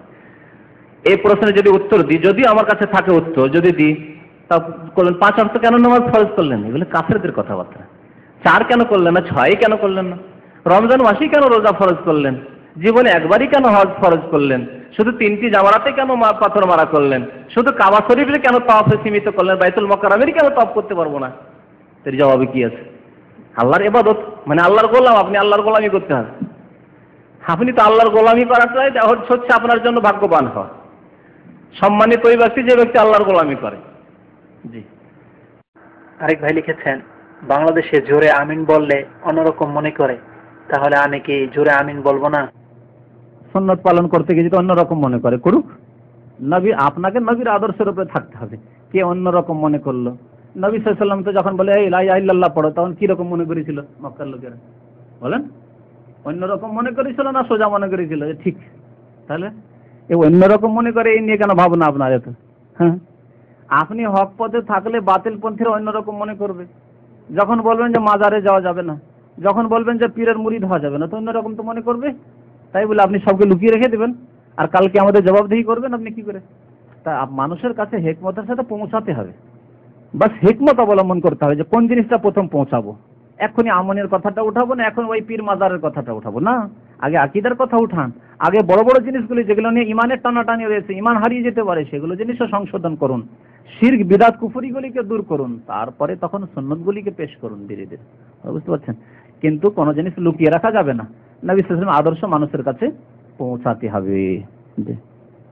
আমাদের দেশে বাচ্চাদেরকে মসজিদ থেকে বের করে দেওয়া হয় অথবা পিছনের কাতারে দেওয়া হয়, এটা কি ঠিক? এটা ঠিক নয়। তবে নবী করিম সাল্লাল্লাহু আলাইহি ওয়াসাল্লাম হাদিসে বলেছেন, যারা জ্ঞানী ব্যক্তি, নেক ব্যক্তি, পরহেজগার ব্যক্তি, তারা প্রথম কাতারে থাকার চেষ্টা করবেন, বিশেষ করে ইমামের পিছনে। এই ক্ষেত্রে যেমন ছোট বাচ্চাদেরকে একেবারে ইমামের পিছনে না দেওয়াটাই উত্তম, নাজায়েজ নয় কিছু না। ওই রকমই যারা ফাসিক লোক, তারাও ইমামের কাছাকাছি। এক শ্রেণীর লোকের আছে ফাসিক, তার 5 ওয়াক্ত নামাজই ঠিক নেই, দাঁড়িয়ে রাখেন না, আর ওই ইমামের পিছনে গিয়ে নামাজ পড়ে আযান ইকামত দিন। বাবা, আযান ইকামতের জন্য তুমি একজন ভালো মানুষকে দাও। এই দৃশ্য এখানে অনেক সময় দেখতে পাওয়া যায়। এক মসজিদে এখানে গিয়ে দেখি, আল্লাহ হিদায়াত করে এখানকার কিছু ইমামদেরকে, যে ওরা নিজের সুবিধাতে বা মুয়াজ্জিনদেরকে বিশেষ করে তার ডিউটিটা একজন ফাসিককে দিয়ে দিয়েছে। এখানে একটা জামা মসজিদ আছে না, ফিরলে দেখি বেশিরভাগ দাঁড়িয়ে ক্লিন এক পাকিস্তান, আযান ইকামত দিন। কত ঘৃণা লাগে এই দৃশ্য। এই ফাসিক লোক কেন একেবারে ইমামের কাছাকাছি থাকবে? কথা বুঝতে পারছেন? সুতরাং একজন মুমিন, যারা ভালো মানুষ, পরেশগার মানুষ, তাদেরকে দেখেছেন মক্কায়। আপনি মক্কায় যখন তারাবির নামাজটা হয় তখন দেখবেন, বা এমনি নামাজেও দেখবেন যে কাবা শরীফ ইমামের পিছনে এক সারি দুই সারি ইমাম, বড় বড় ওলামায়ে কেরাম, মক্কা মদিনা বা সৌদি আরবের, তারাই থাকে। তারপরে তখন অন্যান্য লোকেরা থাকে। এর অর্থ এই নয় যে তারা রিজার্ভ করে রেখেছে জায়গাগুলো। উচিত যে ওই রকম যোগ্য লোকেরা সেখানে গিয়ে বসবে, এবং তাদের উচিত তারা আগে ভাগে গিয়ে বসবে। অবশ্যই এই ক্ষেত্রে যারা আগে পৌঁছবে তারাই আগের কাতারে জায়গা পাবে। কিন্তু আপনি নিজের এত ইমানের দুর্বলতার সাথে কাছাকাছি না বসে, নবী করিম সাল্লাল্লাহু আলাইহি ওয়াসাল্লাম বলেছেন লিয়ালিয়ানি মিনকুম উলুল আহলাম ওয়ান নুহা, যারা জ্ঞানবান ব্যক্তি আর তার সাথে সাথে যারা কোরআন বেশি মুখস্থ আছে, ইসলাম সম্পর্কে জ্ঞান আছে, ভুল হলে নামাজে ভুল হলে জানা সংশোধন করাতে পারে, কোরআনের আয়াত পড়তে পড়তে ভুলে যাচ্ছে জানাতে পারে। এবং হাফেজগুলো যারা ভালো জ্ঞান রাখে ইসলাম সম্পর্কে, কোরআন সম্পর্কে হেফজ রাখে, তারাই যদি দূরে থাকে তো কি করে লোকমা দেবে আর সংশোধন হবে? বুঝতে পারছেন? যার ফলে ওই যোগ্য ব্যক্তিরা সামনের দিকে থাকবে, বাকি যারা ফাসিক লোক, যারা ছেলেরা, তারা একটু দূরে রাখেন, সাইডে প্রথম কাতারে লেফট সাইডে রাখেন, আপনার ছেলেকে নেক্সট সাইডে রাখেন। তারপরে মনে রাখবেন, বাচ্চা কত বছরের? আপনার 7 বছরের নিচে বাচ্চাদেরকে মসজিদে নিয়ে যাওয়া ঠিক নয়। 7 বছর, সাধারণত 7 বছর না হলে কমের পক্ষে 5 বছর। 7 বছরে নবী সাল্লাল্লাহু আলাইহি ওয়াসাল্লাম আদেশ করেছেন যে তোমাদের ছেলেদেরকে নামাজের আদেশ করেন, মানে মসজিদে নিয়ে যাও। বুঝতে পারছেন? মুরু আওলাদাকুম বিসসালাতি ইযা বালাগু সাবান, 7 বছর হলে। 7 বছরের আগে ছেলের তামিজ হয় না, মানে হিতাহিত জ্ঞান হয় না। পায়খানা মসজিদে করতে হবে না, পেশাব করতে হবে না, পেশাব লাগলে করে দিতে পারে, হয় বাস্তব এরকম, পেশাব পায়খানা করে দিতে পারে, নাপাক জানে না। তারপরে দেখেছি এই 5 বছর 4 বছরের বাচ্চাদেরকে দাঁড় করে দিলে সে নামাজে তো কিছু জানে না, তাকে বললেও সাবধান করে দিলেও মনে থাকে না। আমার ছেলে 4.5 বছরের, সেই ছেলেকে আমি কতবার বলেছি যে বাবা যখন নামাজে দাঁড়াতে হয় সামনের দিকে তাকিয়ে থাকতে হয়, সেজদার দিকে দেখতে হয়, কতবার বলেছি, কিন্তু মনে থাকে না। আসলে এই বয়সটা মনে রাখার মতো না। তারপরেও দেখি দাঁড়িয়ে আছে, যদি আমার পাশে থাকলে সুন্দর হয়। এই জন্য মসজিদে খুব কম নিয়ে আসি, বাসায় বলি যে বাসায় নামাজ পড়ুক, সে ফলো করুক। কিন্তু মসজিদে হয় কি, একবার এদিকে তাকাচ্ছে, ওইদিকে তাকাচ্ছে, কথা বুঝতে পারছেন? একবার হয়তো উপর দিকে দেখছি, ওইদিকে তাকাচ্ছে, নকশা সুন্দর হয়ে আছে, ওই লাইটটা সুন্দর হয়েছে, তাকাচ্ছে। স্মরণে থাকে না, এই বয়সে কারো স্মরণে থাকেনি, আমারও থাকেনি, আপনারও থাকেনি। বুঝতে পেরেছেন? আচ্ছা, এই জন্য এই বয়সে মারতে নিষেধ করা আছে, মারলেও মনে থাকবে না। দেখেন এই বাচ্চাদেরকে 6 বছর 7 বছরের নিচের বাচ্চাদেরকে যদি মারেন কোনো কথা মনে থাকবে না, মারলেন একটু পরে ভুলে যাবে যে আপন মেরেছে, রাগও করবে না, আবার এসে আপনার কোলে বসে যাবে, আর ওর রাগ থাকবে না, আর কি জন্য মারলেন সেটা সংশোধন হবে না, সেটাও মনে থাকবে না। তো মানুষের বাচ্চাদের প্রকৃতি সম্পর্কে জানতে হবে। তো এই 5 বছরের বাচ্চা, 4 বছরের বাচ্চা না, বিশেষ করে আপনার ছেলে যদি চালাক চতুর না হয় তাহলে 7 বছরের নিচে মসজিদে নিয়ে যাওয়াই উচিত নয়। 5 বছরের চালাক চতুর ছেলে হয় আর ইসলাম সম্পর্কে জ্ঞান দিতে পারেন, মসজিদের নাজাফা পরিষ্কার পরিচ্ছন্নতা পাক নাপাক যদি বুঝিয়ে দিতে পারেন তাহলে নিয়ে যেতে পারেন হয়তো 5 বছরের পর। তারপর ওলামারা বলছেন 5 বছরের নিচে নয়, 3 বছরের বাচ্চা 2 বছরের বাচ্চা মনে হচ্ছে যে ওই কর্নিশে যেমন ঘুরতে ফিরতে যায়, বিশেষ করে এই তারাবির নামাজে ফাসেক লোকদের নামাজের কথা বলছি। ফাসেক লোকেরা তারাবির নামাজে কর্নিশের মতো ছেলেদেরকে নিয়ে মসজিদে হাজির, ফরজ পড়ে না, তারাবি পড়াবে, সে নিজে পড়বে, বাচ্চাকে 3 বছর 4 বছরের বাচ্চাকে তারাবি পড়াবে না, উচিত নয়। আপনার বাচ্চা 7 বছরের হোক, নবী সাল্লাল্লাহু আলাইহি ওয়াসাল্লাম বলেছেন 7 বছরে তুমি নামাজের আদেশ করো, তখন নিয়ে যান মসজিদে। বেনামাজির সাথে থাকা খাওয়া জায়েজ কিনা, অথবা কোনো বেনামাজির দাওয়াতে অংশগ্রহণ করা জায়েজ কিনা সে সম্পর্কে জানতে চেয়েছেন এক ভাই। থাকা খাওয়া জায়েজ রয়েছে, থাকা খাওয়া জায়েজ রয়েছে, কিন্তু যদি দেখা যায় যে থাকা খাওয়া এরকম করলে আমার ঈমান দুর্বল হয়ে যাবে, আমার নামাজেও শিথিলতা চলে আসবে, আমার ধর্মকর্ম প্রভাবিত হবে, মানে আমিও দুর্বল হয়ে যাব নামাজে, তাহলে সেই ক্ষেত্রে জায়েজ নয়। তখন মানে ডিফেন্সমূলক, প্রতিরক্ষামূলক জায়েজ নয়। বুঝতে পারছেন না? একটি কাজ জায়েজ কিন্তু প্রতিরক্ষামূলক জায়েজ নয়। জায়েজ কাজ অনেক সময় প্রতিরক্ষামূলক জায়েজ নয়। তো নবী সাল্লাল্লাহু আলাইহি ওয়াসাল্লাম যদি ইহুদিদের বাড়িতে দাওয়াত খান তো বেনামাজির কাছেও দাওয়াত খাওয়া যাবে কখনো, কিন্তু দাওয়াত খাওয়াতে একটা দ্বীনি উদ্দেশ্য থাকতে হবে যে এই দাওয়াতের মাধ্যমে তাকে দ্বীনের দাওয়াত দেবো। বেনামাজির বাড়িতে একজন আলেম খাচ্ছেন, এটি আপত্তিকর নয়, কিন্তু অহরহ খাচ্ছেন আর বিসমিল্লাহ বলে কোনো সময় তাকে নামাজের কথাটি বললেন না, জায়েজ নয়। খেতে যাবেন, তার বাড়িতে দাওয়াত খাবেন, বলবেন যে নামাজ পড়ো, মুসলমান নামাজ পড়ো, না হলে মুক্তি পাওয়া যাবে না, এ বলার যদি সাহস থাকে তাহলে তার বাড়িতে দাওয়াত খাবে। আর হোমড়া চুমড়া মানুষ আমাদের দেশের নেতা, তাদের বাড়িতে দাওয়াত খেতে যায় মিসকিন মোল্লারা, আর তাদেরকে তো বলতে সাহসই করে না, তাদের সামনে আসলে তো ভিতর কাঁপতে থাকে যে কি করে এই স্যাটকে কথা বলবো, কিছু বলতে পারে না, তাহলে তাদের বাড়িতে এরকম খেতে যাওয়া লাঞ্ছিত হওয়া, নিজেকে লাঞ্ছিত করা এবং জায়েজ নাই মোটে এই ক্ষেত্রে। এক কথা দ্বীনি উদ্দেশ্য, আর ভালোবাসার উদ্দেশ্য নেই, ভালোবাসা বাড়াবার জন্য। বেনামাজি হলে কি হবে, আমার দেশি লোক, দেশি মানুষ, পারিবারিক সম্পর্ক, অথবা তার সাথে গুডউইল যেন আমার ডিস্ট্রিক্টের লোক, এই জন্য সম্পর্ক না, এই সব সম্পর্ক ইসলামে নেই। ডিস্ট্রিক্টের লোক, এলাকার লোক, দেশের লোক, ভাষাভাষী, এরকম সম্পর্ক ইসলামে নেই। ইসলামের সম্পর্ক হচ্ছে দ্বীন এবং তাকওয়ার সম্পর্ক। আমার মুসলিম ভাই, দিনদার ভাই, আল্লাহওয়ালা ভাই, নামাজি ভাই, দাড়িওয়ালা ভাই, ইসলামিক ভাই, এইরকম সম্পর্ক। বাকি মুসলিম বেনামাজি তার সাথে এই সম্পর্ক আছে যে মুসলিম তো কমপক্ষে, তো সুতরাং তাকে ইসলামের দাওয়াত দেবো, নামাজের দাওয়াত দেবো, এই উদ্দেশ্যে আমার একটা সম্পর্ক আছে, এতটুকু সম্পর্ক, ব্যাস, বন্ধুত্বের সম্পর্ক নেই তার সাথে, এরকম সম্পর্ক হইতে হবে। তো প্রয়োজনে থাকা যাবে, তবে শখ করে নেই। যদি দেখা যায় যে বেনামাজের সাথে থাকতে থাকতে হচ্ছে কি যে উঠতে পারছি না ফজরে, কারণ যদি বেলটা বেশি জোরে দিয়ে রাখি তাদের ডিস্টার্ব, তারা ক্ষুণ্ণ হচ্ছে, আর যদি কম করে দিই তাহলে আমি টের পাচ্ছি না যে কখন বেল বাজলো, হয় না অনেক সময়, তাহলে এরকম বেনামাজিদের ঘরে থাকতে হবে না, আপনার যদি ক্ষতি হয় তাহলে। আর আপনি তাদেরকে যদি টানতে পারেন, এইরকম হয় যে আপনি টানতে পারলেন তাহলে থাকেন, যে আমি তাদেরকে ট্রেনে ফজরে নিয়ে যাওয়ার চেষ্টা করবো, তাহলে ঠিক আছে। আর যদি দেখা যায় না আপনাকেই তাদের কাছে অধীনস্থ হয়ে থাকতে হচ্ছে, নতি স্বীকার করে থাকতে হচ্ছে, না, আল্লাহ বলছেন ওয়ালাইয়া জাআলাল্লাহু লিল কাফিরিনা আলাল মুমিনিনা সাবিলা, কাফের মুমিন ওপর নেতৃত্ব দিতে পারে না। এক রুমে থাকছেন যেখানে বেনামাজি নেতৃত্ব দিচ্ছে, আর আপনি গোলাম হয়ে থাকবেন একজন নামাজি, না, ধার্মিক মানুষ ধার্মিক লোকদের কাছে খুঁজে নেন বাসা। তবে যদি কোম্পানির পক্ষ থেকে বাধ্য হইতে হয় যে অ্যাকোমোডেশন দিয়েছে, বাসা দিয়েছে, থাকতেই হচ্ছে, আপনি নিজে বাসা নেওয়ার মতো আপনার যোগ্যতাও নেই, তাহলে সেই ক্ষেত্রে জায়েজ করেছে, আপনি যথাসাধ্য আপনার ইমানের হেফাজত করার চেষ্টা করুন। জি, বিলাল রাদিয়াল্লাহু আনহু কি রাসূল সাল্লাল্লাহু আলাইহি সাল্লামের আগে জান্নাতে প্রবেশ করেছেন? স্বপ্নে, এটা স্বপ্নে দেখা হয়েছে।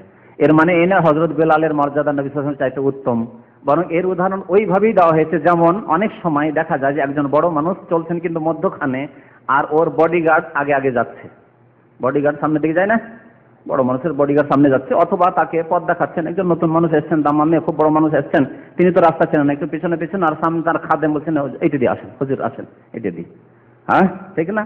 তো ঠিক ওই রকমই নবী করিম সাল্লাল্লাহু আলাইহি ওয়াসাল্লাম সামনে দেখলেন যে পায়ের খড়মের আওয়াজ আসছে, খড়ম বুঝেন তো, হ্যাঁ, তো খড়মের আওয়াজ আসছে, দেখছেন বেলাল, বেলাল তুমি সামনে কেন? তো বেলাল যখনই ওযু করতেন 2 রাকাত নামাজ পড়তেন, আংশিক ফজিলত এটুকু। আর এর মানে এই নয় যে নবী সাল্লাল্লাহু আলাইহি ওয়াসাল্লাম চাইতে তিনি ফজিলত বেশি পেয়েছেন, বরং নবী সাল্লাল্লাহু আলাইহি ওয়াসাল্লাম অনেক অনেক নবী রাসূল চাইতে উত্তম মর্যাদা আল্লাহ তাকে দান করেছেন, তাহলে তো তিনি তো একজন নবী সাল্লাল্লাহু আলাইহি ওয়াসাল্লামের সাহাবী, বরং তার চাইতে অনেক উত্তম সাহাবী আছেন, আবু বকর, ওমর, ওসমান, আলী, অনেকে ছিলেন আশায়ে মুবাশশারা। জি, বিবাহিত এবং অবিবাহিত মানুষের নামাজ বা ইবাদতের সওয়াবের পার্থক্য আছে কি? পার্থক্য এরকম কিছু জানা নেই, তবে হাদিসে আছে যে বিবাহ করলে ঈমান সম্পূর্ণ হয়, কামিল হয়, আর বিবাহ না করলে ঈমান অর্ধেক থাকে, যেহেতু বিবাহ না হয়ে থাকলে পাপ হতে পারে, গুনাহ হতে পারে। সেই জন্য আর একটি লোক যদি বিবাহ করে নেই তাহলে সততার জীবনযাপন সহজেই করতে পারে। আর বিবাহ না করে সততার জীবন যাপন করা বড়ই কষ্টকর। আরে চোখের জেনা তো হয়ে যেতে পারে, চারিত্রিক অন্য দুর্বলতা তো থাকতে পারে, সেগুলি তো গুনাহের কাজ। তো সেই জন্য বিবাহ শাদী করে ঈমান পুরা করে ইবাদত করেন তো ভালো ইবাদত হবে। তবে ইবাদতে যে নামাজ পড়লে কম সওয়াব হয়ে যাবে বিবাহ না করে, আর বিবাহ করার পরে নামাজ পড়লে বেশি সওয়াব হয়ে যাবে, এরকম ফর্মুলা নেই, হাদিস করে নেই। কোন মহিলার স্বামী যদি ইন্তেকাল করে তাহলে সেই মহিলা কি স্বর্ণ বা অলংকার ব্যবহার করতে পারবে কিনা? 4 মাস 10 দিন পর পারবে। 4 মাস 10 দিন পর্যন্ত ইদ্যত যার স্বামী মারা গেছে সেই মহিলার। তো 4 মাস 10 দিন অলংকার মানে ভালো ভাবে সাজসজ্জিতা সে হবে না, ভালো কাপড়, বেশি চাকচিক্যন হওয়া, মেকআপ করা ইত্যাদি, তার সাথে অলংকারও এগুলি করবে না। 4 মাস 10 দিন পরে সবকিছুই করতে পারে, যে কোনো রঙের কাপড় পরতে পারে, যেটা মহিলাদের জন্য জায়েজ। পুরুষদের সাদৃশ্যতা না হলেই হলো, যে কোনো অলংকার ব্যবহার করতে পারে, যে কোনো রকম ভাবে মেকআপ যা জায়েজ আওতা থেকে মেকআপ করতে পারে পাক জিনিসের, এবং সে অন্য কেউ যে তাকে পয়গাম দিয়ে তার জন্য সে সুন্দরী হতে পারে।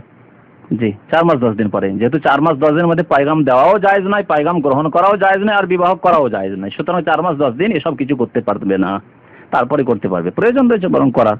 আমাদের দেশের মহিলারা আসলে বিধবা হলে বিয়ে করে না, সেই জন্য ওই সাদা কাপড় পরেই থেকে গেল, অলংকার পরলো না, কিন্তু প্রয়োজন তো আছে। একজন যুবতী মহিলা 20 বছর 30 বছর বয়স আর বিয়ে করবে না, যদি তার দ্বারা গুনাহ হয়। আর হচ্ছে এরকম ঘটনা আমাদের সমাজে অনেক হচ্ছে, বিয়ে করে না বিধবা, কিন্তু এই দিক দিয়ে ডুবে ডুবে হারাম পানি খাচ্ছে, পুকুরে ডুব দিয়ে হারাম পানি খাচ্ছে। বুঝতে পারছেন না আমার ভাষা?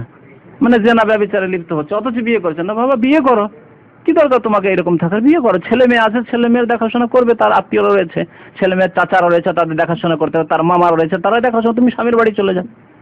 তোমার স্বামী যদি ছেলে মেয়েকে গ্রহণ না করে, তার হক সে যদি না নেই, কোনো অসুবিধা নেই। সেই ছেলে মেয়ে দেখাশোনা করে তার চাচারা, তার দাদা, তার আত্মীয় স্বজন। নবী সাল্লাল্লাহু আলাইহি ওয়াসাল্লামের এতিম হওয়ার পরে কে দেখাশোনা করেছে? তার দাদা। দাদা ইন্তেকালের পরে কে দেখাশোনা করেছে? চাচা। তাদের দায়িত্ব। জি। এক ভাই লিখেছেন মানি বীর্য পাক, এর মর্মে কোনো দলিল আছে? আমি বলছি মানি না পাক এর কোনো দলিল আছে? যান নিয়ে আসেন আপনাদের ওস্তাদের কাছ থেকে, যান নিজের মজহাবের ওস্তাদের কাছ থেকে দলিল নিয়ে আসেন। একটি দলিল স্পষ্ট যে মানি না পাক, কোরআনের একটি আয়াত অথবা হাদিস। যান, আগামী সপ্তাহ পর্যন্ত সময় দিলাম না, 1 বছর সময় দিলাম। হ্যাঁ, জালো নেই। জি, গোসল ফরজ হলে নাপাক হয় না, দলিল না। আর নবী করিম সাল্লাল্লাহু আলাইহি ওয়াসাল্লামের কাপড় থেকে মা আয়েশা রাদিয়াল্লাহু তাআলা আনহা শুকা জিনিস কচলিয়ে দিয়েছেন, আর ওটা নিয়ে নামাজ পড়তেছে। কচলিয়ে দিলে পাক হয়ে যায় নাকি নাপাক জিনিস? বলেন পায়খানা লেগে আছে কোনো জায়গায়, জিজ্ঞেস করছি আপনাদের প্রশ্ন। পায়খানা লেগে আছে, শুকিয়ে গেছে, তারপরে পায়খানাটা কচলিয়ে দিলেন, দিয়ে নামাজ পড়তে চলে গেলেন, নামাজ হবে? তো মা আয়েশা রাদিয়াল্লাহু তাআলা পেশাব পায়খানার ক্ষেত্রে এরকম করেনি, কিন্তু মানির ক্ষেত্রে মানি শুকিয়ে গেছে, তখন কাপড়টাকে এরকম করে কচলিয়ে দিয়ে তারপরে নবী সাল্লাল্লাহু আলাইহি ওয়াসাল্লাম ওই কাপড়ে নামাজ পড়তে চলে গেছেন। সহিহ হাদিস। বলেন এই হাদিস অস্বীকার করতে পারবেন? সুতরাং যদি সাধারণ মানুষ এই প্রশ্ন করে থাকেন, তাহলে যেটা বলছি সেটা শোনেন। সাধারণ মানুষ বেশি দলিল করিয়েন না। আর যদি কোনো আলেম প্রশ্ন করে থাকেন, বললাম যে আপনাদের সারা বিশ্বের আলেমগুলিকে, মজহবপন্থী গোঁড়া আলেমগুলিকে জমা করেন আর নিয়ে আসেন দলিল এরকম, আর এই দলিলের জবাব দেন যে নবী করিম সাল্লাল্লাহু আলাইহি ওয়াসাল্লাম এই কাপড়ে কেন নামাজ পড়লেন। পাককে নাপাক করলে কুফরি করলো না, কিন্তু ও যদি নবীর হাদিস অস্বীকার করে তো অবশ্যই আশঙ্কা আছে যে আমি হাদিস মানি না, আমি মজহব মানি, তাহলে কুফরি। কেউ যদি বলে আমি হাদিস মানি না, মজহব মানি, তাহলে কুফরি করলো। আর যদি দলিল নিয়ে আসতে পারে যে আমারও দলিল আছে, তাহলে বলবো যে ঠিক আছে, সহি দলিল যদি থাকে তাহলে কুফরি তো করলো না, কিন্তু এর যদি জবাব না দিতে পারে, সহি দলিল নাই, আলহামদুলিল্লাহ, সহি দলিল নেই। মানুষকে আল্লাহ সম্মানিত করেছেন, এই জন্য আল্লাহ রাব্বুল আলামিন নাপাক বলেননি। মিম্মাইন মহিন, তুচ্ছ পানি, ঘৃণিত পানি, নাকের পোটা কাশ, পাক না না পাক? পাক, কিন্তু ঘৃণিত কিনা? ঘৃণিত। নিজের পোটায় যখন ভিতরে আছে ঠিক আছে, কিন্তু বেরিয়ে গেল তখন কত ঘৃণিত আপনার কাছে। আপনার পোটা যদি সামনে পড়ে থাকে খেতে পারবেন? নিজের প্লেটে থাকে খেতে পারবেন? পারবেন না। তাহলে ঘৃণিত অবশ্যই। আল্লাহ বলেছে মিম্মাইন মাহিন, আমি মানুষকে তুচ্ছ ঘৃণিত পানি থেকে সৃষ্টি করেছি, কিন্তু নাপাক বলেননি আল্লাহ রাব্বুল আলামিন। যদি নাপাক হইতো তো আল্লাহ বলতেন মিম্মাইন নাজাস, মানুষকে সৃষ্টি করছে নাপাক পানি থেকে, বলেননি। এই জন্য ইমাম বুখারী রাহমাতুল্লাহ আলাইহি বলেছেন যে আল মানিয়ু কাল মুখাতি ওয়ান নুখাতি। শুনেন ইমাম বুখারীর কথা শুনেন, মযহাবি গোড়ামি না করে, যিনি আমিরুল মুমিনিন ফিল হাদিস, আর যার কিতাব, যার লেখা কিতাব কোরআনের পরে স্থান পেয়েছে সমস্ত উম্মতের কাছে, কি হানাফি, শাফিঈ, মালিকি, হাম্বলি, যদি আমল করে না তারা হাদিসের উপর, কিন্তু তারা এর উপরে ইজমা করেছে যে বুখারীর স্থান হচ্ছে কোরআনে কারীমের পরে, ঠিক কিনা? হানাফিও মানে, শাফিও মানে, মালিকি, হাম্বলি সবাই মানে এই কথাটি মানে, বাকি আমল করতে গিয়ে হাদিস অস্বীকার করে বা হাদিসে বিকৃতি করে সেটা আলাদা কথা। তিনি বলছেন যে আলমানিয়ম মানি হচ্ছে নাকের পোঁটার মতো আর নোখাতে কাশের মতো। এরপর আর কি চান আপনি? হাদিসও বললাম, মা আয়েশা রাদিয়াল্লাহু তাআলা, কোরআনের আয়াতও বললাম, আইম্মায়ে কেরাম উক্তি বললাম, এরপর আর কি চান আপনি? হ্যাঁ, ওই কথা যিনি লিখেছেন হেদায়ার ভূমিকাতে আছে, আমরা এইসব কথা বলি না, না হলে চমকে উঠবেন আপনি। হেদায়ার ভূমিকাতে মারগিনানি, হেদায়ার লেখক, তিনি লিখছেন ইন্নাল হিদায়াতা কাল কোরআন কাদ নাসাখাত মা সান্নাফু ক্বাবলাহা ফি শারঈ মিন কুতুবি। এটা কবিতা লিখেছে, 2 লাইনের কবিতা বা 3 লাইন 4 লাইনের কবিতা লিখেছে ইন্নাল হিদায়াতা কাল কোরআন, হেদায়াত হচ্ছে কোরআনের মতো। তারপরে লিখছে যে কাদ নাসাখাত মা সান্নাফু ফি শারঈ ক্বাবলাহা মিন কুতুবি, এর পূর্বে যত কিতাব লেখা হয়েছে সবগুলিকে রহিত করে দিয়েছে হিদায়াত। যে কোনো হেদায়ার কিতাব হাটহাজারিতে পড়া হয়, দেওবন্দি, ফুটি, যে কোনো কওমি মাদ্রাসা দাওরা হাদিসে পড়া হয়, আর টাইটেলে পড়া হয়, কামেলে পড়ানো হয়। দেশের ভূমিকা খুলে দেখবেন হেদায়া। কেন হেদায়া আমি পড়েছি 2 বার করে পড়েছি হেদায়া, 2 বছরে, কারণ 2 বার ফারিগ হয়েছে, 2 মাদ্রাসা 2 বার করে পড়েছি। হেদায়ার ভূমিকাতে এই কথা লেখা আছে। এখন এই কথা বাহ্যিক ব্যাখ্যা যেটা, সেটা কুফর, যে হেদায়াকে কোরআনের সাথে তুলনা করা, আর আগের সমস্ত কিতাবকে রহিত করে দিয়েছে হেদায়াত। আগের কিতাবের মধ্যে বুখারী আছে, কোরআনও আসে, যদি কোরআন বলে না আল্লাহর কালাম সুন্নাফু যা লেখা হয়েছে, তো কোরআন লেখা হয়নি, আল্লাহ নাযিল করেছে, তাই কোরআনটা উঠিয়ে দিলাম। হাদিস লিখিত লেখা হয়েছে, সংকলন করা হয়েছে, তাহলে কি বুখারী, মুসলিম এগুলোকে রহিত করে দিল হেদায়াত আসে, তাও কুফরি। বুঝতে পেরেছেন? আর যদি বলেন না না না আমরা কোরআন হাদিসটা বাদ দিয়ে, তারাকে যখন আমরা তাদেরকে এরকম জিজ্ঞেস করে দেখছি কেমন কথা, তখন নিজের ইমামের হেফাজতের জন্য আর এইটার অপব্যাখ্যা করে কোন রকম টেনে হিচড়ে বলছে না কোরআন হাদিসটা বাদ দিই, কোরআন এবং হাদিসটা বাদ দিয়ে হেদায়ের পূর্বে যত কিতাব লেখা হয়েছে সবগুলিকে রহিত করে, সবগুলি আর প্রয়োজন নেই। তার মানে ফিকহের উপরে আল মুগনি লেখা হয়েছে, আল মুহাল্লা লেখা হয়েছে, আরমে আল মাজমু লেখা হয়েছে, বহু কিতাব আছে ফিকহের উপরে। হেদায়ার পরে সমস্ত রহিত, আর কোনো কিতাবের প্রয়োজন নেই। বাড়াবাড়ি, এটি সীমা লঙ্ঘন, এবং এই বাড়াবাড়ি বাহ্যিক কুফরি, বাকি তা অন্তরের মালিক আল্লাহ। সেই ব্যক্তি মারা গেছে, সুতরাং জানি না কি নিয়ত নিয়ে লিখেছে। যদি এই নিয়তি হয় যে তাতে হাদিসও শামিল, তাহলে কুফরি। যে হাদিস রহিত করে মানুষের লিখা দিই, হাদিস হচ্ছে রসুলের কালাম, ঠিক না? আর হেদায়া হচ্ছে মানুষের লিখা। মার্গিনানি আজকে থেকে 700 বছর আগে, সে আপনার আজারবাইজান, উজবেকিস্তান এই এলাকার লোক ছিল মার্গিনান, একটি শহরের নাম, সেখানকার। তো স্পষ্ট কুফরি কথা যদি হাদিস রহিত করার কথা দাবি করা হয় তাহলে। আর যদি অন্য ফিকহের কিতাব অচল, হিদায়াত আসার পরে অন্য কিতাব অচল, রহিত, তারপরে বাড়াবাড়ি। কেন মার্গিনানি চাইতে বড় বড় দক্ষ ফাকিহ ছিলেন এবং তারা কিতাব লিখেছেন, তার আগেও লিখেছেন, তারপরেও লিখেছেন। জি, বিসমিল্লাহির রহমানির রহিম। উলামায়ে কেরামরা বিসমিল্লাহ দিয়ে কিতাব বা লিখনি আরম্ভ করে থাকেন, আলোচনা আরম্ভ করে থাকেন, যেহেতু নবী করিম সাল্লাল্লাহু আলাইহি ওয়াসাল্লাম বলেছেন যে কোনো ভালো কাজ বিসমিল্লাহ দিয়ে আরম্ভ করতে হয়, না হলে বরকত হয় না। হাদিসে রয়েছে কুল্লু আমরিন যিবালিন লাম ইবদা বিসমিল্লাহ ফাহুয়া আবতার, যে কোনো ভালো কাজ যদি বিসমিল্লাহ দিয়ে শুরু না করা হয় তো সেই কাজ আবতার হয়। আবতার মানে লেজ কাটা। আবতারের শাব্দিক অর্থ হচ্ছে লেজ কাটা। ইন্না শানিআকা হুয়াল আবতার, সূরা কাউসারের তাফসীরে পড়েছেন। নবী সাল্লাল্লাহু আলাইহি ওয়াসাল্লামকে আল্লাহ কি বলছেন? নিঃসন্দেহে তোমার যারা শত্রু তারাই হচ্ছে লেজ কাটা। লেজ কাটা মানে যার বরকত নেই, বেবরকত, কোনো বরকত নেই। আবু জাহল, আবু লাহাব মরে গেছে, তাদের নাম নেওয়ার লোক নেই, না তাদের বংশধর আছে, না তাদের কেউ দরদি আছে, ধর্মীয় দরদি আছে, না পত্তলিকরাও নাম নেই না তাদের। পুতুষ বোঝা হিন্দুরাও, অথচ হিন্দুদের ভাই আবু জাহল, আবু লাহাব হিন্দুদের ভাই, হিন্দুরাও নাম নেই না আবু জাহল, আবু লাহাবের, ঠিক না? কোথাও নাম নেই তাদের। ফেরাউনের কেউ নাম নেয় না ভালো করে, না তার কোনো বংশধরের নাম নিচ্ছে, বংশধর আছে, না ওই পত্তলিকরাই নাম নিচ্ছে, কেউ নাম নেই। কত লাঞ্ছিত তারা। ইন্না শানিআকা হুয়াল আবতার, হে নবী তোমার শত্রুরা হচ্ছে লেজ কাটা, বেবরকত, তাদের কোনো বরকত নেই। তো যেই কাজে বিসমিল্লাহ বলা হয় না তাতে বরকত হয় না।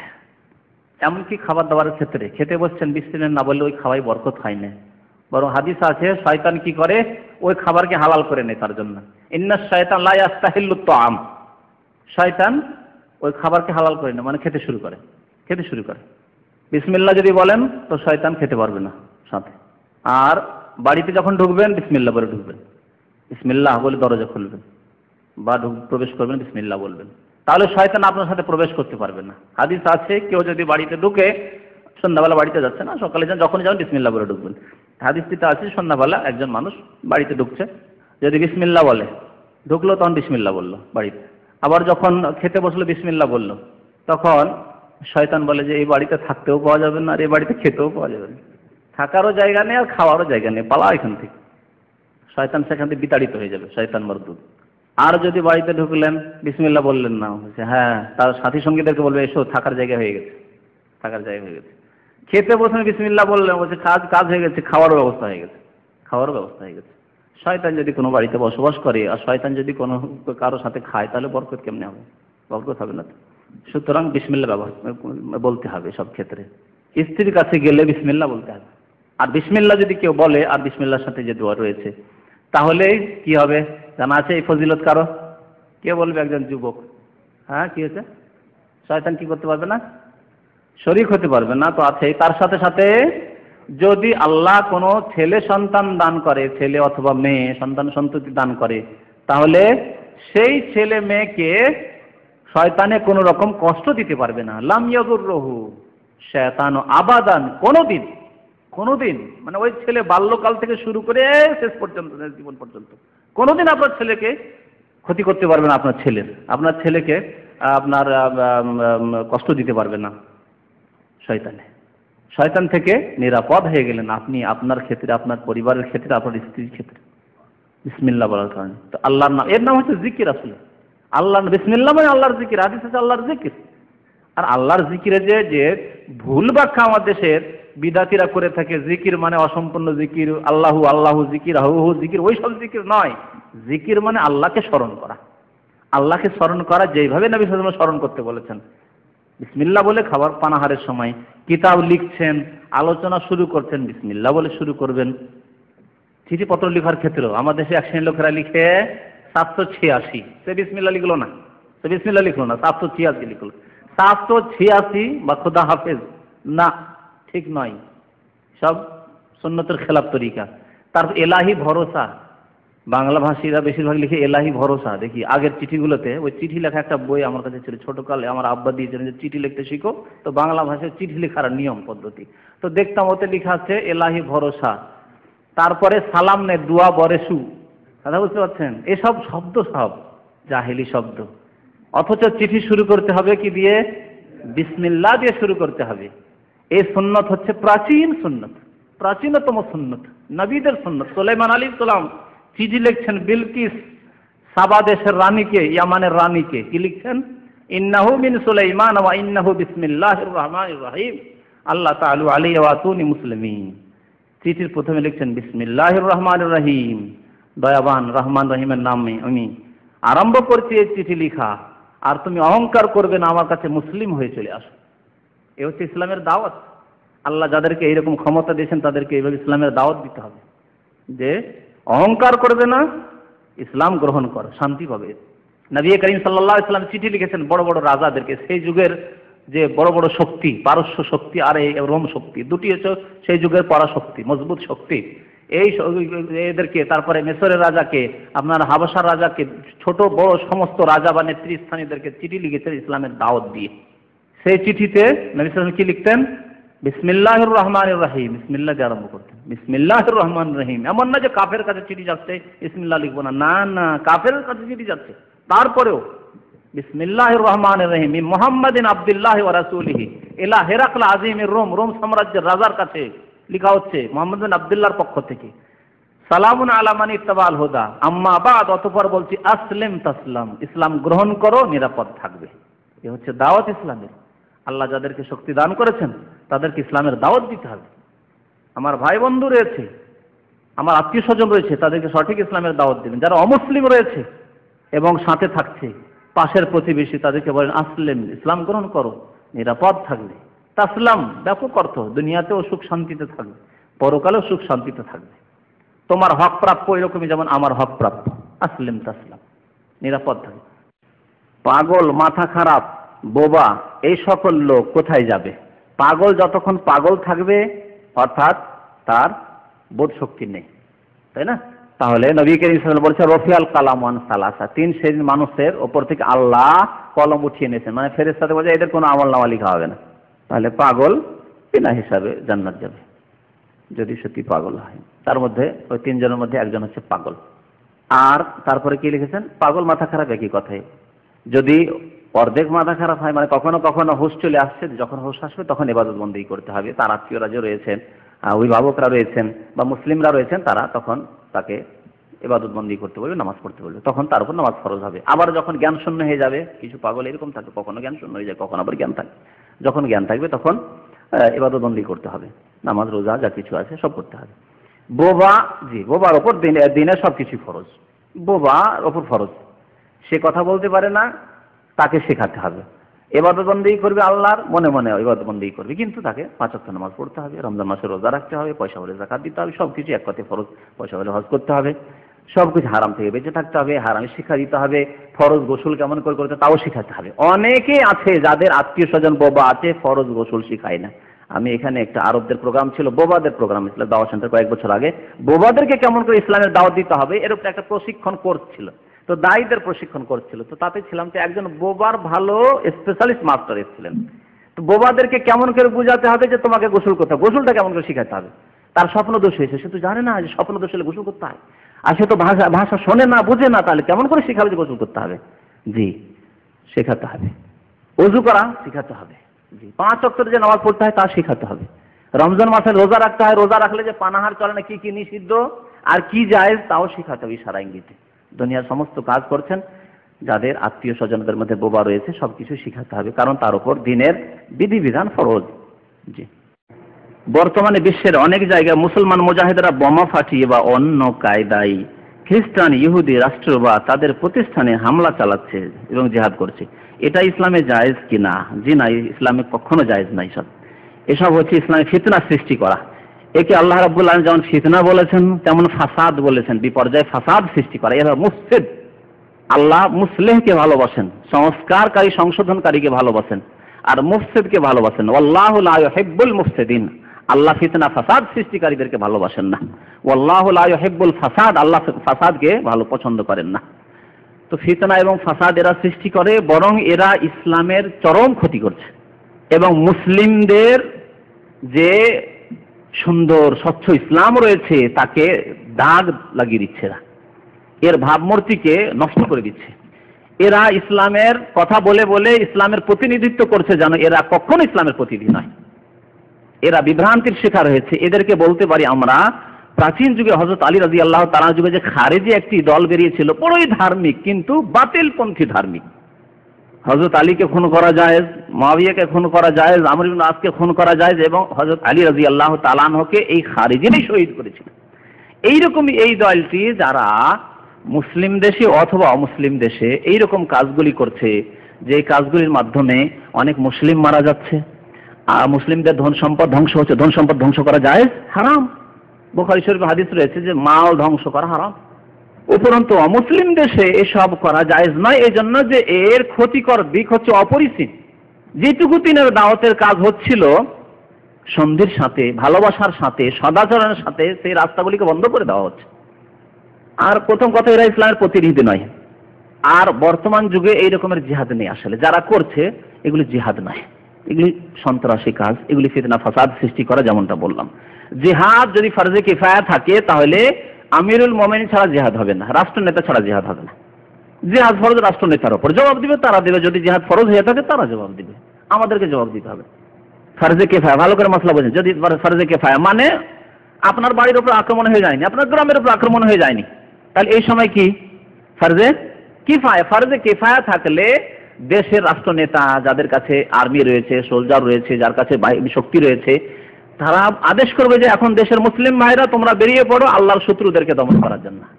আমির যিনি হবেন মুসলিম, যিনি নামাজি, আর তিনি ঘোষণা করবেন তার নেতৃত্বে, রাষ্ট্রনেতা মুসলিম নামাজি, আর তিনি ঘোষণা করবেন যে জিহাদ করতে হবে, জিহাদ এখন আমাদের উপর ফরজ হয়ে গেছে।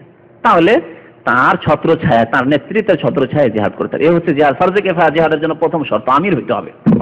আর আমির মানে এই নয় যে আপনার সংগঠনের একজন নেতা বানিয়ে দিলেন, আর হরকতুল জিহাদ আর অমুক হরকতুল আনসার আর হিজবুল মুজাহিদিন আর অমুক নেতা সে হলো আমির না, এরা আমির নাই, এরা দলীয় আমির, দলের নেতা, এরা রাষ্ট্র নেতা নয়। তো রাষ্ট্র নেতা মুসলিম হইতে হবে প্রথম কথা, আর মুসলিম হয়ে তার ছত্রছায়ায় যেহেতু ক্ষমতা আছে, কারণ একজন রাষ্ট্রনেতা যখন জিহাদের ঘোষণা করবে তখন তার কাছে প্রচুর ক্ষমতা আছে, যদি পাল্টা আক্রমণ হয় তাহলে সে পাল্টা আক্রমণের জবাব দিতে পারবে। পক্ষান্তরে এই এই এই যে কাজগুলি ছিন্ন ভিন্ন ভাবে হচ্ছে, কি করছেন, পাল্টা জবাব দিতে পারছেন? হ্যাঁ, চলে গেল আফগানিস্তান, চলে গেল ইরাক, হ্যাঁ, দাও দাও করে সেসব দেশগুলিতে আগুন জ্বালিয়ে দিয়ে এই জালেমরা চলে গেল, কি হইল? আর এর সাথে কথা শুনে রাখেন যে এই কাজগুলি মুসলিমরা করে না, এগুলি ইহুদি খ্রিস্টানদের ষড়যন্ত্র, ষড়যন্ত্রকে মুসলিমদের উপর চাপিয়ে দাও। আজকাল সন্ত্রাস সন্ত্রাস সন্ত্রাস সন্ত্রাস এমন করে প্রচার মাধ্যমগুলোতে প্রচার করা হচ্ছে, আসলে বাস্তবে কিছু নেই। যেমন আমরা ছোটকালে বাঘবুড়িকে খুব ভয় করতাম, জানি না শুনেছেন আমাদের অঞ্চলে, মানে ছোটকালে আমরা যখন 3 বছর 4 বছরের ছেলে যখন কান্নাকাটি করে ছোট ছেলেরা, তখন বলে এই, তারপর হ্যাঁ আরেকটি হয়তো নেকড়াকে খুব ভয় করতাম, নেকড়া নাকি আগে যুগে আসতো নাকি, তো ওই মহিলারা এইভাবে ভয় দেখাতো, এই নেকড়া চলে আসে, নেকড়া চলে আসে, নেকড়া বলতেই ছোট বাচ্চা চুপ হয়ে যেত, আর কান্নাকাটি নেই। তো আজকাল নেকড়া, এই যে সন্ত্রাস সন্ত্রাস সন্ত্রাস সমস্যা, সবচাইতে সন্ত্রাসের সমস্যা হচ্ছে সবচাইতে বড় সমস্যা পৃথিবীতে, আন্তর্জাতিক সমস্যা। এ হচ্ছে কি এক নেকড়ে বাঘ বলে যে ভয় দেখায় তো বাচ্চাদেরকে, আজকাল সারা বিশ্বকে এইসব ভয় দেখিয়ে ইসলামের যা কিছু কাজকর্ম হচ্ছে, খেদমত হচ্ছে, সেগুলিকে ধ্বংস করে দাও। এ হচ্ছে অমুসলিমদের ষড়যন্ত্র, আর কিছু না। এর জন্য এসব যে তারা করে না, আপনি কোথায় আছেন? তারা অধিকাংশ ক্ষেত্রে তারা জড়িত, এই কাজগুলি তারাই করছে, আর তারা করে চাপিয়ে দিচ্ছে অন্যদের উপর। আর কোন কোন ক্ষেত্রে যদি করে, যেমনটা বললাম, যদি করে কোন ধার্মিক মুসলিম, তাহলে এরা ফাসাদ সৃষ্টিকারী, এরা ফিতনা সৃষ্টিকারী, এদেরকে আল্লাহ ভালোবাসেন না। এবং এরা এই অবস্থায়, আরেকটি কথা জিজ্ঞাসা, এরা অবস্থায় যদি মারা যায় শহীদ হওয়ার কথা বলেছেন। শহীদ কেন? এরা আত্মহত্যাকারী, এরা আত্মহত্যা করলে এরা জাহান্নামী। নবী সাল্লাল্লাহু আলাইহি ওয়াসাল্লাম আত্মহত্যাকারী সম্পর্কে বলেছেন তারা জাহান্নামী, বলেছেন কিনা? যারা এইভাবে মারা গেল, তারা ধর্মের নামে যতই করুক না কেন, যেহেতু জিহাদ ফি সাবিলিল্লাহ করেনি, ফিতনা সৃষ্টি করেছে, ফাসাদ সৃষ্টি করেছে, ইসলামের আরো ক্ষতি করেছে, সুতরাং এরা জাহান্নামে যাবে আত্মহত্যা করে। বিশেষ করে আত্মঘাতী যদি হামলা করে বা ওই অবস্থায় গিয়ে মারা যায় এসব হামলা করতে গিয়ে। ফরজ নামাজের পরে বসে বসে নফল পড়া না, ঠিক নয়। বসে বসে নফল পড়া, নবী করিম সাল্লাল্লাহু আলাইহি সাল্লাম শুধু তাহাজ্জুদের পরে মাত্র 2 রাকাত পড়েছেন। তাহাজ্জুদের পরে, বেতরের পরে, যখন দীর্ঘক্ষণ তাহাজ্জুদ পড়ে ক্লান্ত হয়ে গেছেন, 2 রাকাত নবী সাল্লাল্লাহু আলাইহি ওয়াসাল্লাম পড়েছেন। সুতরাং তাহাজ্জুদ গুজার ব্যক্তির জন্য, তাও বাসাতে, নবী সাল্লাল্লাহু আলাইহি ওয়াসাল্লাম বাড়িতে পড়েছেন, তাই না? বাসাতে, বাড়িতে বসে নামাজ পড়েন। আর মসজিদে রোগীর মতো বসে বসে নফল পড়া, বসে বসে, এটি হচ্ছে নতুন তরিকা, নতুন তরিকা। তা সাহাবারা করেন, রাসূলুল্লাহ সাল্লাল্লাহু আলাইহি ওয়াসাল্লাম করেননি। উপরন্ত ফরজ নামাজ তো হয় না, দাঁড়িয়ে পড়তে পারলে বসে পড়া নামাজই হবে না, সুন্নত নামাজ হবে, কিন্তু সওয়াব পাওয়া যাবে কতটুকু? অর্ধেক সওয়াব থাকতো। কিন্তু যেহেতু এই তরিকা রাসূলুল্লাহ সাল্লাল্লাহু আলাইহি ওয়াসাল্লাম, সাহাবায়ে কেরামের না, রাসূলুল্লাহ সাল্লাল্লাহু আলাইহি ওয়াসাল্লাম নয়, সেজন্য বিদআত হওয়ার আশঙ্কা খুব বেশি। আর বিদআত হলে কবুলই হবে না। আপনি শক্তি রাখেন দাঁড়িয়ে নামাজ পড়া, বসে কেন পড়বেন? এর উত্তর আমি আজ পর্যন্ত খুঁজে পাই না, যে আমাদের ওই মযহাবপন্থী গোঁড়া ভাইরা বসে বসে কেন নফল পড়েন, এর উত্তর খুঁজে পাই না। মানে নেকির ক্ষেত্রে অনীহা কেন? বুঝছেন তো, নেকির ক্ষেত্রে অনীহা। নেকিও নেব বা কম করে নেব, নফল মানে বাড়তি জিনিস, অতিরিক্ত আমলও করব আর নেকি আবার কম করে নেব। মানে আমল করবে 2 রাকাতের, কিন্তু নেকি নেব 1 রাকাতের। নেকির উপর অনীহা, ভক্তি নেই নেকির উপর, বুঝতে পারছেন? এই তো অবস্থা এদের। তো কথা হচ্ছে যে এইরকম ভাবে নফল পড়ার কোনো যুক্তি নেই এবং দলিলও নেই। সুতরাং এই তরিকা বাদ দেন এবং এই তরিকা লোকদেরকে বাদ দিতে বলেন, বরং এই বিদআতের কাছাকাছি এই তরিকা। নবী সাল্লাল্লাহু আলাইহি ওয়াসাল্লাম শুধু বসে নফল পড়েছেন, তাহাজ্জুদ পড়েন।